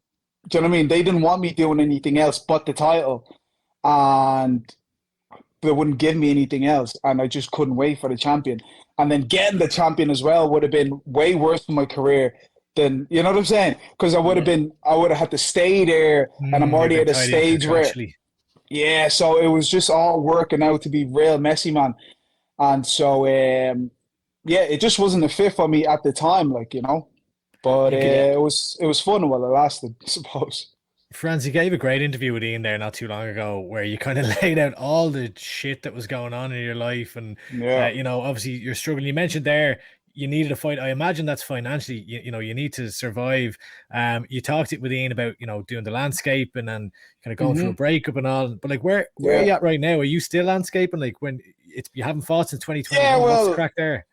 Yeah, like obviously I've done it for a little while, so I got to save up and stuff like that a tiny bit, you know what I'm saying? But no, obviously you had to stop a few weeks ago to put the head down to get this camp going, you know what I'm saying? So I've been training for a while. If I need hours, they're always there. Shane Gray is absolutely amazing. So no, I've just been training full time like for the last few weeks, and yeah. With that being said, lads, I'm genuinely not gonna go into too much of that, because anytime I flip and talk about it, man, I go back into them similar emotions I had when the shit was going down. Yeah. And where I'm at now is I'm at a stage where I have a fight literally next week. All that shit's flipping gone. It's history, right? I'll start thinking about that when I'm outside that situation. The fight still hasn't happened yet. I don't want to be dwelling on that right now. Right now, we're focusing on the fight. We're going to smoke this has-been. And here, you know what? That was rude. I genuinely don't know this guy. I shouldn't have said that. That's Will Fleury on the inside. That's flipping Will Fleury in my head, yeah. So, yeah. So I'm going to fight this Has fella. And then, you know, yeah, sure. I'll talk to you after. See where it must feel like a massive relief, though, like that you now have. You're going in here. You're fighting for, I imagine, decent enough money. I don't know what you're getting paid, obviously, but like there's decent, yeah. It's a tournament format. The path is kind of laid out for you, and this is the start of it. Like, I'd say you're buzzing. Exactly. Like that's like I was saying. It's exactly what I've always wanted, to be sitting here now. I have a fight in a week, and then I have another fight in September, and then I have another December. You know what I mean? Like, I already have it all set nearly for the rest of the year, which is flipping perfect, like absolutely perfect. And like you said, the money ain't too bad either. You know what I'm saying? And then by the end of it, the 100 grand's there, so we're laughing, man. We just need to go get it. The prospect of fighting in Ireland is also as part of all this. What'd it be like to come back and fight in front of a home crowd? Oh, mate, that's the cherry on top, isn't it? Like obviously like every time I fight in Ireland, it's savage.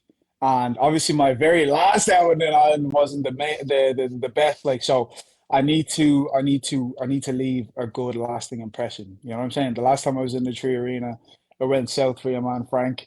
So the next time it has to go flipping swimmingly, and I'm putting a guarantee on it already. In the long run, like, you're looking at the fact that this tournament could launch you into the main tournament that brings up all sorts of prospects of financially, exposure, and just fighting abroad as well. What's the, like, being in PFL and having that on the horizon? What does that do for you motivation wise? The thing is, like I don't need any extra motivation. Like this year for me has been my motivation. You know what I'm saying? As in, like I'm already as motivated as I possibly could be, right? But what this does for me is give me something that I always wanted, like as in from a career, like, which is activity and obviously financial stability. You know what I'm saying? And like that gives all of that. Like I have 3 fights coming up. After that, I know there's something next year, which like I could be a millionaire in the next flipping less than 18 months if all goes well. You know what I'm saying? I'm sitting there with that as an opportunity, which is something, you know what I mean, I don't think any other organization can give you right now. So I'm super happy with this, and it's still hard for me though. It's still very hard for me to get too excited, because shit can just turn. You know what I'm saying? Like obviously, like I'm saying, this thing was a positive thing for the way I'm looking at it with the wooden thing.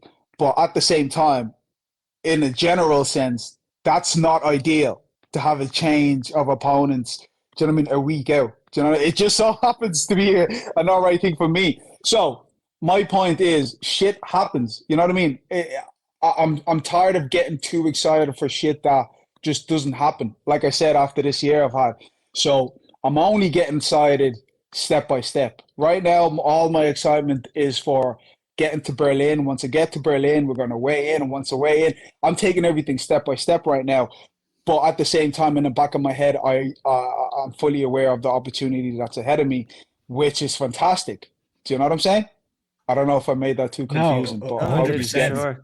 We were just talking to Dylan Tuke there. Your good pal and former training partner. Yeah, like, pal. He was saying like the almost like the fantasy of having coming up where you're seeing Conor, you're seeing all these people, and it's like, you know, if I'm getting all these social media followers, there's all these opportunities that are going to come my way, and I'm going to make all this money, and then it's like you come back down to reality, and it's like, well, hang on, this is all just kind of in my head or just being dangled in front of me when it's not actually reality yet. Like, I'd say that's where you're like, sorry. I need to fucking just look at the next thing in front of me here, and then forget about all the rest.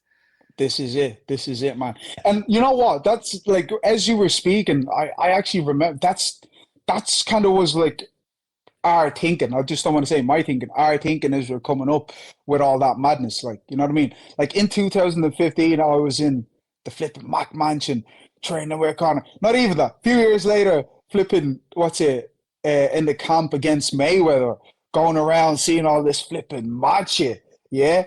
And so I'm sitting there thinking, man, I'm after skipping so many levels of, like, you know, like there's fighters that have to do a lot to get to where I'm kind of seeing, you know, does that make sense?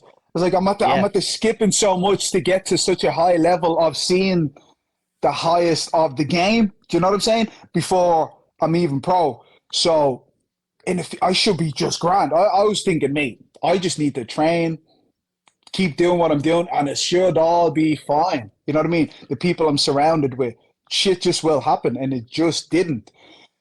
So, yeah, getting excited about the future is kind of... it's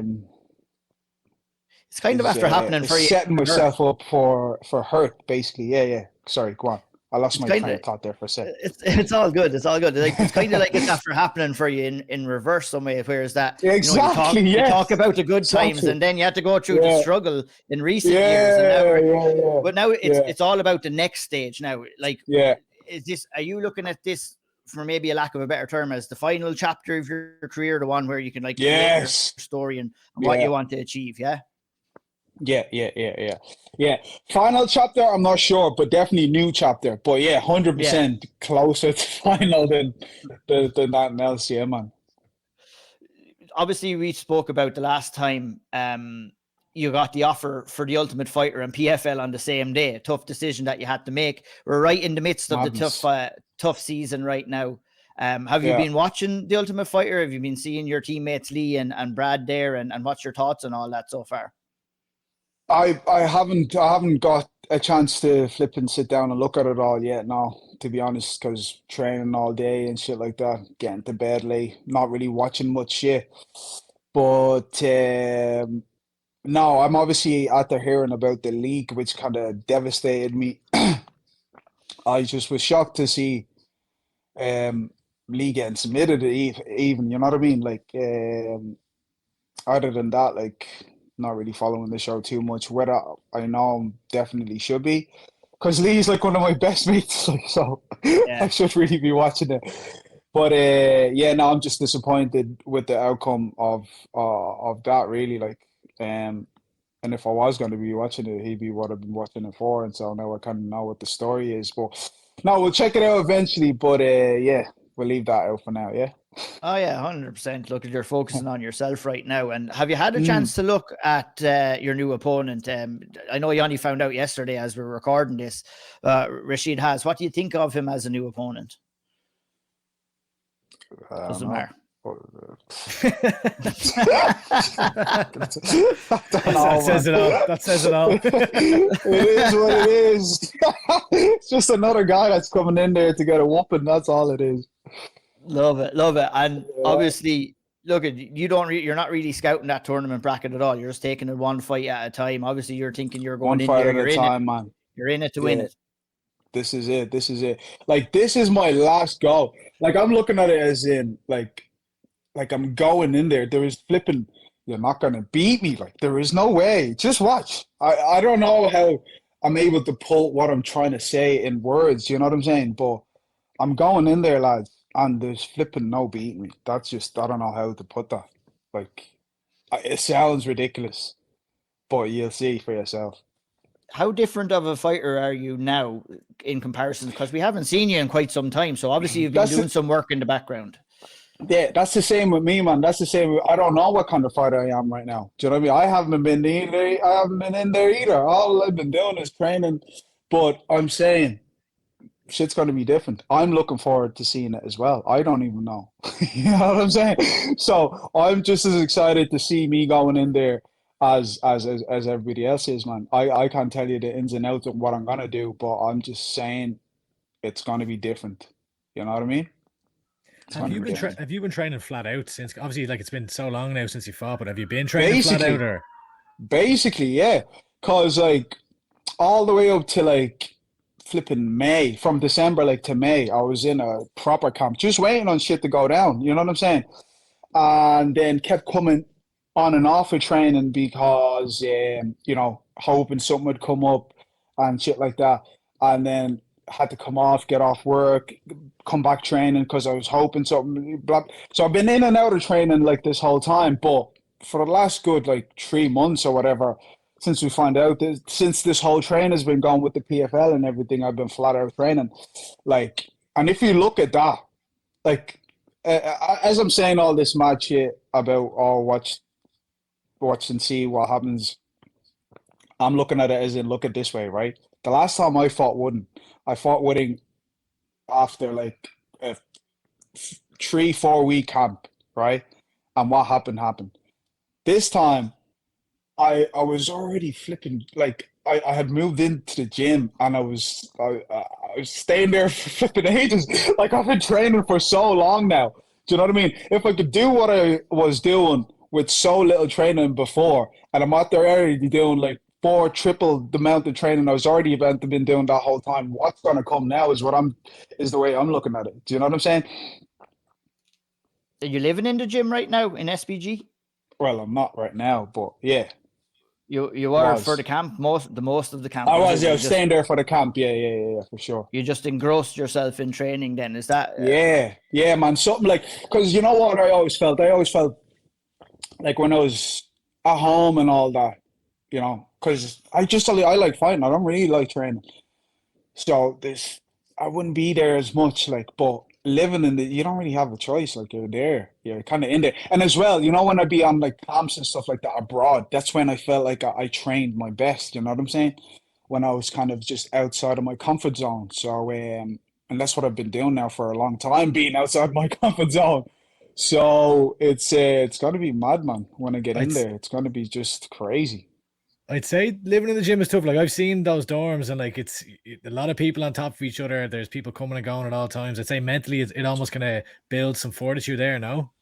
Yeah, I don't know why people think it's so bad though, man. I don't know. Look, to be honest, I'm very adaptive to my surroundings, really. Do you know what I mean? I thought it was flipping grand. Like, you know, it's grand. It's not like bleeding.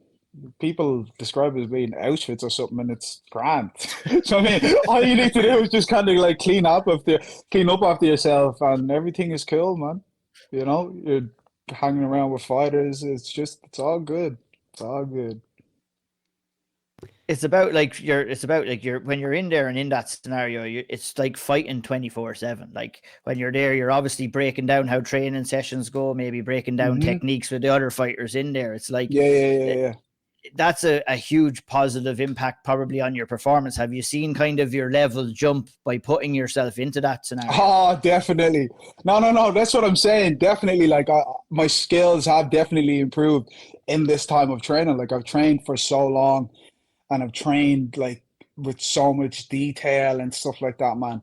I've trained good, and right now I feel amazing. Do you know what I mean? I can't wait to go and fight, because I just feel so good. I'm after being flipping going to chiropractics there. They've been looking after me. I've been going there like once a week for flipping the last few months actually. And then I go to flow recovery as well to get looked after. I'm at the going there the last I'm at the been with them there. I went to chiropractics, right? From there, went to flow recovery. From there, went to neuro, where I got like massages and shit. Mate, I'm feeling so good. I've been looked after, like as in health wise and stuff like that, training wise, and I'm just ready to go, man. I'm literally just a bomb set to bleeding the 8th of December, and it's just gonna explode, man. I mean, July. The 8th of July in Berlin, and then shit's gonna go bloom. As soon as you get there and fight on 8th December, you'll be joined by Dylan Shue, who we spoke about earlier. The two of you made your professional debut on the same card in 3 Arena on Bama 22. No way. Is it cool that you've come in kind of full circle and you're both? That's daily.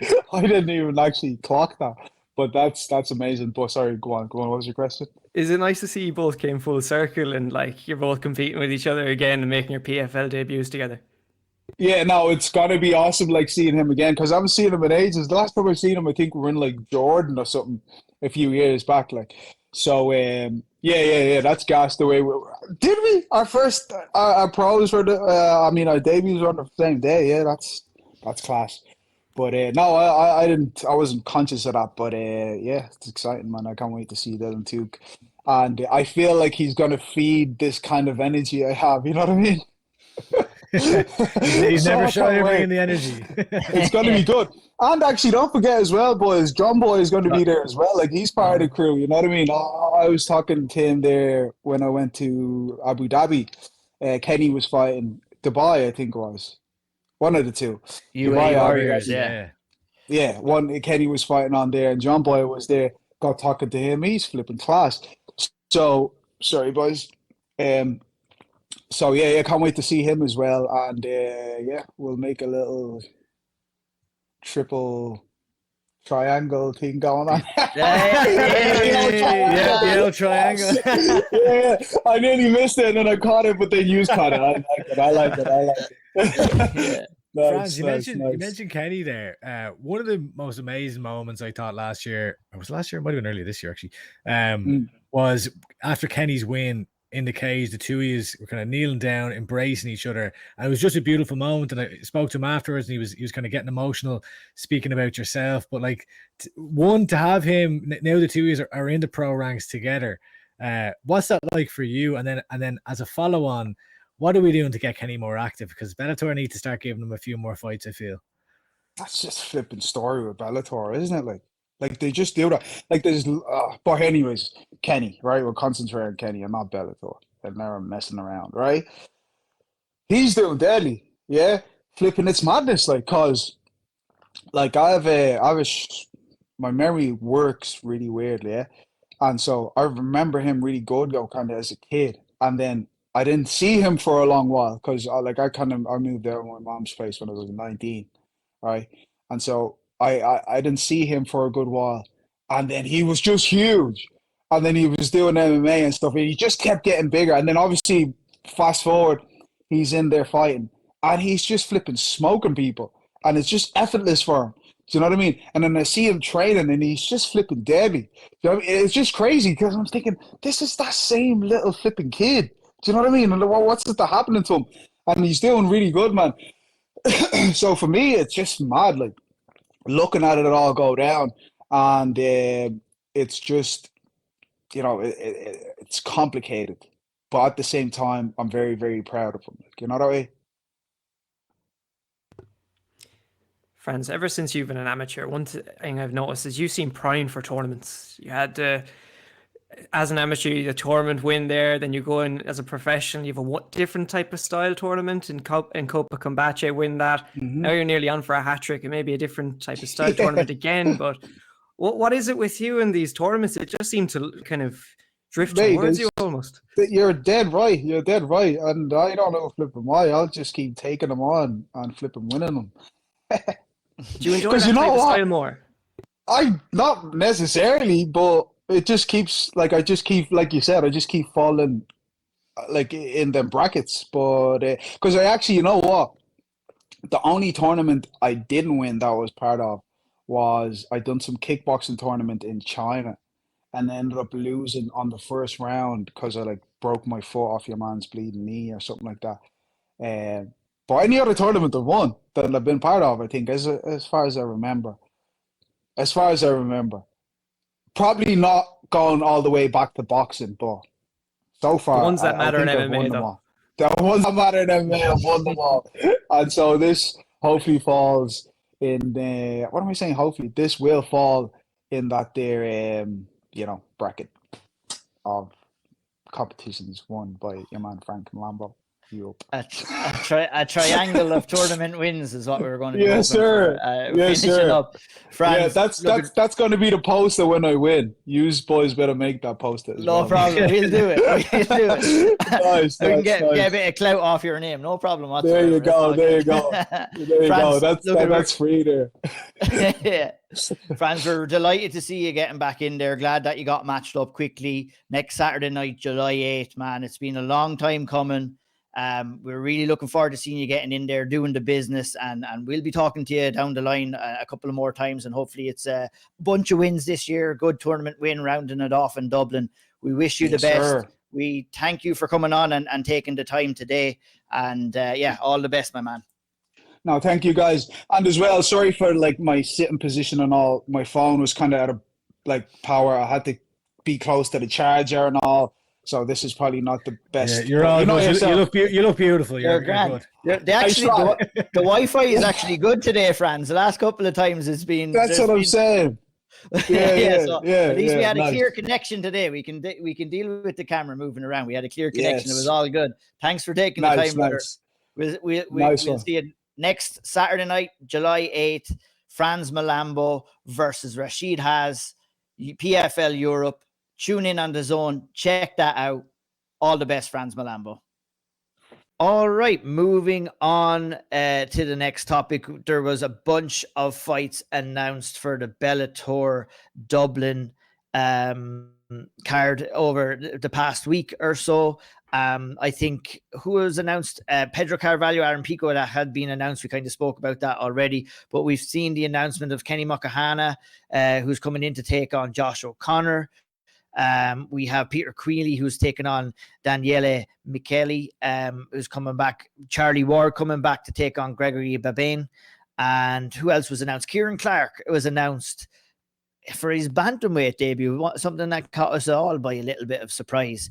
He is coming on to take on, I'm not even going to attempt this guy's first name, Polish gentleman with the last name of Corney.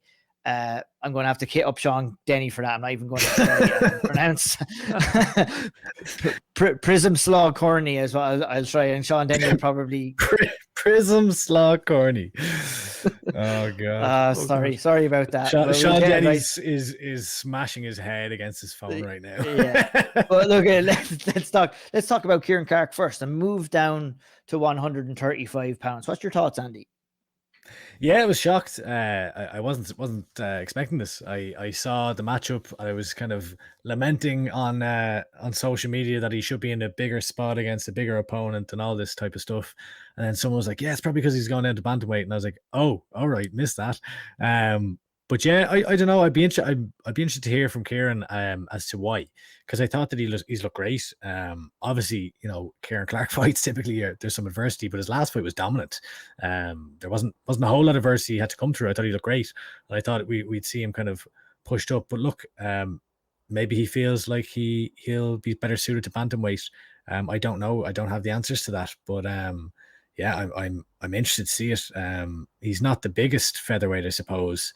But I also don't think he looked out of place in there. So surprised. I still think, you know, even with the drop down, I would have liked to have seen him against a different opponent, someone maybe a bit more well known or something like that. But you know, when you're going to a new weight class, I suppose you're testing the waters too. So yeah, that's it. Like I was initially thinking like that too, though, Andy. It's like because Ciaran at 145 had just worked his way into a position where we were probably talking about ranked opponents or very close to ranked opponents after that. Like, and I found it like strange. You know, you could maybe move into a similar position at bantamweight, but like you said, when you're coming down there, Caoilte, you know, you have to test the waters, like Andy did say. So, you know, it'd be exciting to see what he looks like at 135 if he can bring some of the strength and the dominance that he's shown at 145 and some of the energy down to 135. He's going to be a real problem in that division as well, isn't he? That's it, yeah. Like, I have no problem with the matchup. I think it's grand. You get to test the waters a bit against not a massive name, which he probably could have gotten if he stayed at featherweight, for example. So it's good. I think it's a good move. Be interested to see how he gets on. That new divisions are always tough, but perfect timing. It's good to do it now, then do it while you're up there in the rankings type of thing. So yeah, look, if he carries down that strength, I think he's going to be a massive problem for the bantamweight division. We've seen how good he is at featherweight, even at catchweight fights. We've seen how good he's dealt with that. So yeah, I'm excited to see how he gets on now at bantamweight, and if he can make a real good run at the rankings and potentially a title somewhere in the near future. I'm shocked he's not on the main card. Actually, that's one thing. Yeah. You never know with Bellator, lads, that things could fucking change 3 or 4 times over before that card is announced. But yeah, you'd be thinking you want to be putting Ciaran, and I know Brian Moore is not getting. I don't know if he is getting a main card slot. I think he deserves that shot as well. But you know, Kenny Mokhonoana, we're going to see back, Andy, as well. He's taking on undefeated Welshman Josh O'Connor as well. Good to see him match back up as well. Look, he was looking for a fight before this. It didn't materialize, but we don't have to wait too much longer to see him back at 145 as well against a good, solid, undefeated guy. Another good test too. I like this matchup for Kenny. You know, another undefeated prospect. Let's see how he goes. How do you feel about it? Yeah, I like it. I mean, again, you know, Kenny's kind of earlier on in his pro run, but just keep putting him in there. I want to see activity for Kenny. He's literally right after his last when he's saying, "Come on, get me in there," and unfortunately, it didn't come to fruition, so we'll see him in September, but just keep him active. 100%. And I think, yeah, undefeated fighter versus undefeated fighter, someone has got to go, and that's easy to market, so yeah. 100%. Peter Queally, Charlie Ward also matched up. Caoilte, good chances for them. Obviously, Peter Queally taking on Daniele Micheli from Italy. Charlie Ward going in against Gregory Babane from France. Obviously, both gentlemen coming back off losses. This is a good opportunity for both guys to get back into the win column as well in these respective fights. Your thoughts, please? Two fighters that probably everyone's been waiting to hear if they get when they get announced or not. So I'd say it was music to the fans' ears that the two of them have been announced, and we get to hear the zombie being played in the 3 Arena for Peter Caoilte once again, and hopefully this time he can get a win. I think it's a very good matchup for him. I feel he can get a win, and he's not being thrown into the deeper end of the division like he has been previously. It's a good fight. Same with Charlie. I feel like it's two very good opportunities for two of them to get back in the win column. 100% that card. Andy, thoughts? No, I was just saying the Caoilte one definitely feels like that to me. Like it feels like it's teeing him up to be like, right, the showstopper, go out there, get a finish against a guy who's a significant step down from the high caliber competition that Caoilte has been facing. So, and you know what? No harm. 100%. Couldn't agree more. Check card is really taking shape now. Still a while to go. 23rd of September. We'll talk about that lots more before it does take place. And let's talk about the Four Nations squad, Caoilte, that has been announced. We're going back over to the UK again. Obviously the senior team being led by Ciaran Davern, and the youths team being led by Danny McCormack heading over there. What details do you have on that tournament itself, when it's taking place, etc.? Yeah, so Four Nations are going to be held. It's actually going to be held in Wales this year for a change. It's the second edition of the tournament. I believe I actually don't have the dates handy, but I will soon get them. But the squads have been announced. Some two very strong squads. I feel like it's a bit of a passing of the guard in terms of or a transitional phase maybe for the senior squad. A lot of new names that we may not have seen before on the squad that's heading over. But a good opportunity for them to get experience, compete at international level, and a tournament format, and potentially set themselves up for the World Championships or the European Championships later this year. I think there's some good names there. Trevor McKengo's return. I'm very excited to see him. Mantas is fighting. Nathan McGilligan, Frank Maher, Emer Darcy. And one significant note I do feel is it's nice to see the progression from the youth squad through to the senior squad now, or the junior squad in this case. You got Nate Kelly and Akeem Kinsella there, who've previously represented the IMA youth squad at the IMMAF Youth World Championship. So it's nice to see that progression kind of happening, and now they get the opportunity to compete at the Four Nations as juniors. And yeah, it's good for the youth squad to see that's the pathway as well, and it's great. So yeah, very excited. Is the Four Nations, is that IMMAF or is that EMA or what? Or no, it's EMA. Sure, EMA kind of suspended the relationship with IMMAF for the time being. So it's yeah, that's because I was kind of wondering. I wasn't sure if it was which one it was, or yeah, they ran it last year. EMA did a very good job at it as well, and Ireland did quite well. Ireland did quite well last year, and I'm excited to see how they'll go into this one as well. And I definitely want to echo your sentiments too, where it's good to see that youth development kind of transforming over into the senior ranks as well. Fighters working together to build themselves up as well. These tournaments will provide some great experience for all the young up and coming talent, and hopefully the overall situation that's going on in IMMAF right now doesn't hinder the prospects and the chances of these athletes who are coming through with world championship opportunities, Europeans, etc. So hopefully, but it's good to see, that's the importance. Caoilte, I guess you can speak to this a lot better. The importance of a tournament like this, a Four Nations Championships that was just brought in last year, creates this tournament base. It'll get people more familiar with the kind of flow of a tournament, the preparations, everything like that. And these tournaments are just as important to get the squads ready for the big ones like the Euros and the Worlds a little bit later on in the year. It's not only that, it's just fighting with less pressure. You're not fighting in front of a crowd with the pressure to sell tickets, pay-per-views and all that. You're just going out, getting in a cage and straight back out again. It's nice, good, safe environment run by professionals.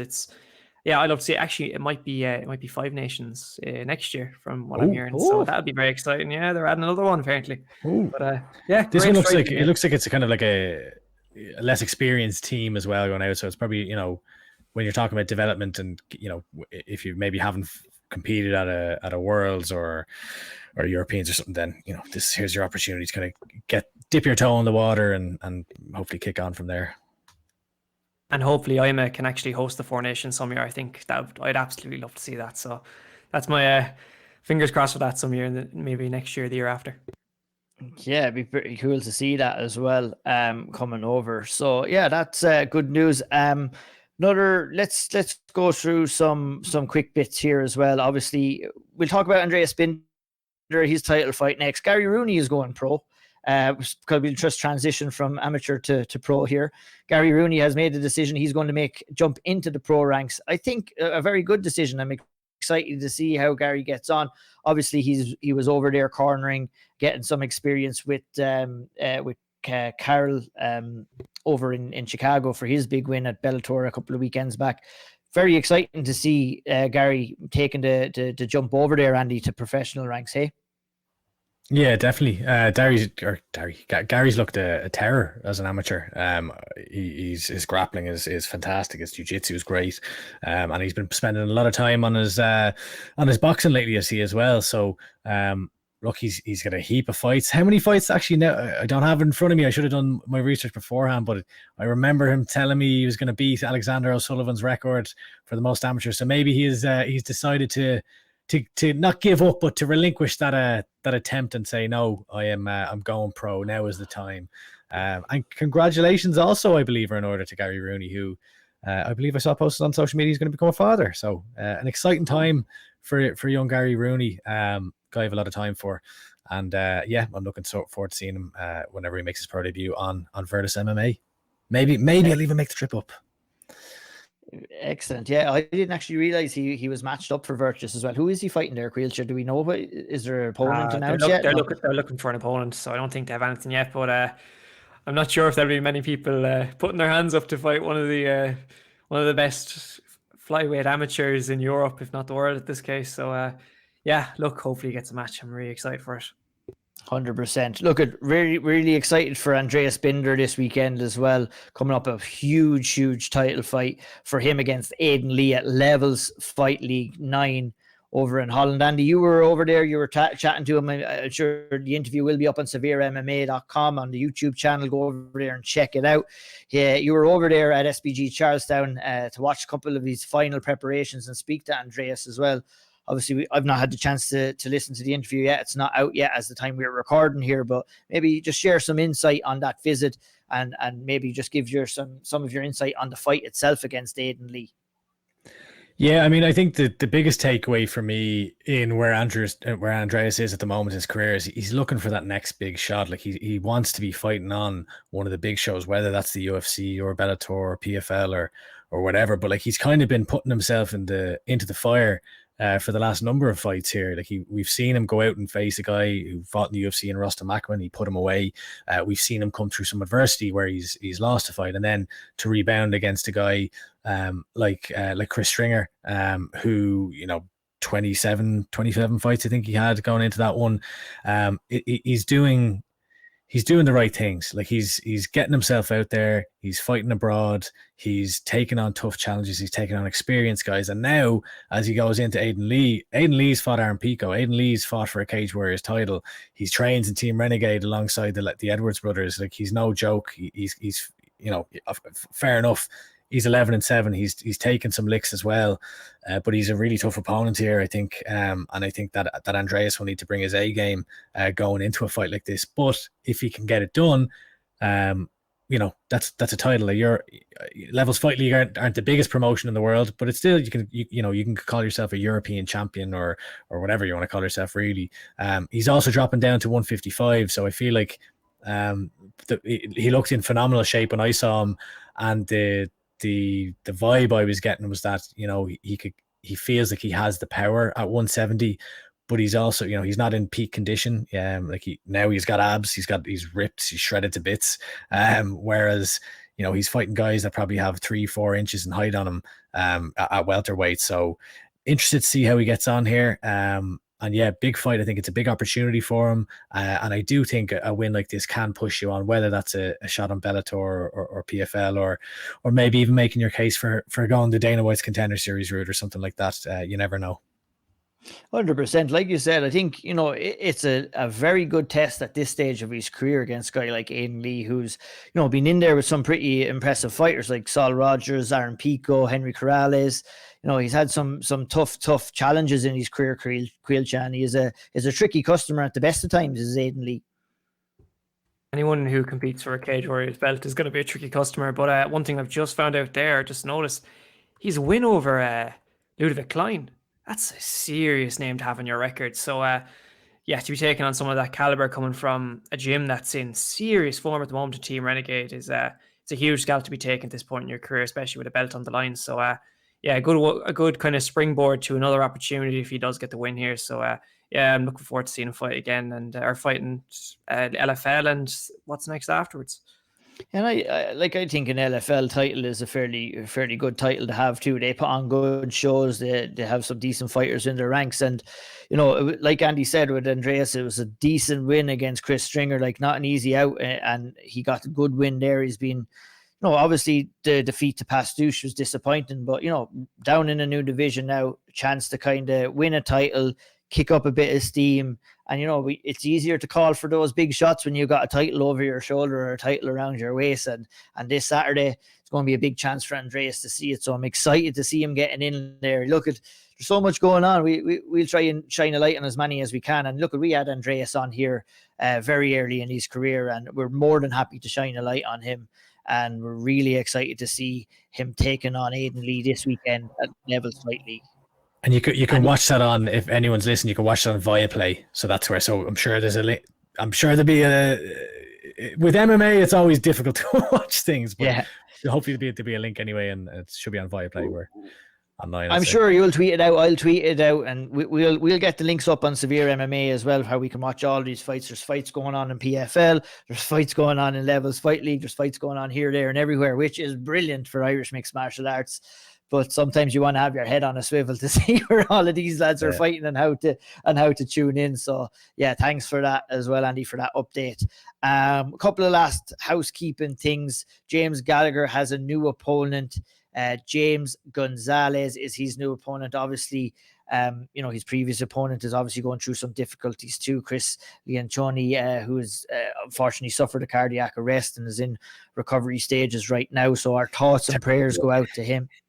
It's a terrible, terrible incident, and it's the harsh reality of the fight game too. You're living and breathing this stuff, and unfortunate things do happen from time to time. And we wish Chris all the best, obviously, and a big kind of backing from the MMA community over the past week over his kind of state of affairs. So look at James is back in there with James Gonzalez, and obviously. It's good to see James kind of get matched up again and see him in there, even though it is through unfortunate circumstances as well. Max Lally's fight is off EFL. That's not going down. Caoilte, do you have anything to share on that? Just got kind of that fight is off for now. Yeah, it's that was it Elite Combat League or something like that? Yeah. So I just saw a post yesterday. Event's been postponed until further notice. I'm not sure. I haven't seen a date for it just yet, so I'm not sure what that means for Max's fight. I must ask him and see what's going on there, because I know he wants one more amateur fight, I think it is, before he goes pro. So look, hopefully he gets another one soon, be it on ECL or whatever kind of promotion may be. But yeah, that one's off. It's supposed to be scheduled for 19th of August, but another date it'll have to be. Absolutely. Last but not least, lads, we'll just do a little bit of Ultimate Fighter talk. We led in with it in the last episode.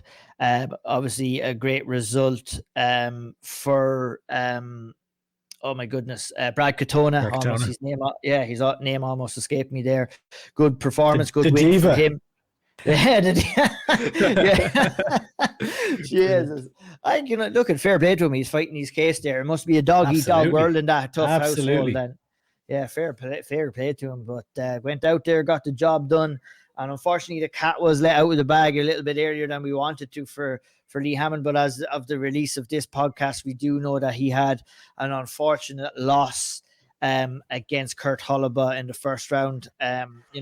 Was seemingly dominating the fight before he got choked out. At this time, we've not actually got the chance to watch the fight in full. We'll talk about it maybe a little bit more. Just any quick thoughts on that, Andy or Caoilte, before we wrap things up here for this episode? Not really, haven't seen it yet. I've just seen, unfortunately, that Twitter post and where they they obviously had access to the full fight or something and said that he looked good and then got caught. I don't really know. I guess it's a pity that it got leaked. Yeah, it is. It's like I said it in the group. It was like of all the things, it was, we had been, look at there, you can pick up things here and there, but I was actually out in the dark and how Lee had got on, so I was actually very excited to see. So it's just unfortunate that, you know, of all the fights to get leaked, it had to be Lee Hammonds, and you know, it's unfortunate that for he Lee. gets an opportunity on the tough finale still. Yeah. Very excited to hear if he does, and he deserves it as well. Hopefully he can get it. And look, it's a loss. It's technically an exhibition fight. It won't go down as a loss on his record because it's only 2 rounds. So, I mean, technically will be still classed as undefeated as well. So that is that, and that wraps us up for another episode of the Auld Triangle. A very good show. Very good to hear from Dylan and Frans, and never a dull moment in Irish mixed martial arts, from the domestic ranks to the professional ranks all over the world. It's a fantastic time. We keep saying it. We love coming on here talking about everything and anything. And thank you everybody for tuning in. Thank you everybody for support. Hit the like button, hit the subscribe button, give us a follow, tell a friend. We appreciate the support. We love all of the feedback, all of the great words and great things everyone has to say about the podcast. We love doing it each and every week. Go and follow Andy Stevenson at Andy Steve 123. No, that's it. And sorry, I was like, fuck, I was doubting myself. I was getting mixed up your 2 accounts. And Caoilte the Barra, Caoilte the Barra MMA on Twitter as well, and O'Neill MMA for myself. We'll see you the next time. Caoilte, see us out. You're a mean magwив, agus slán go fóil.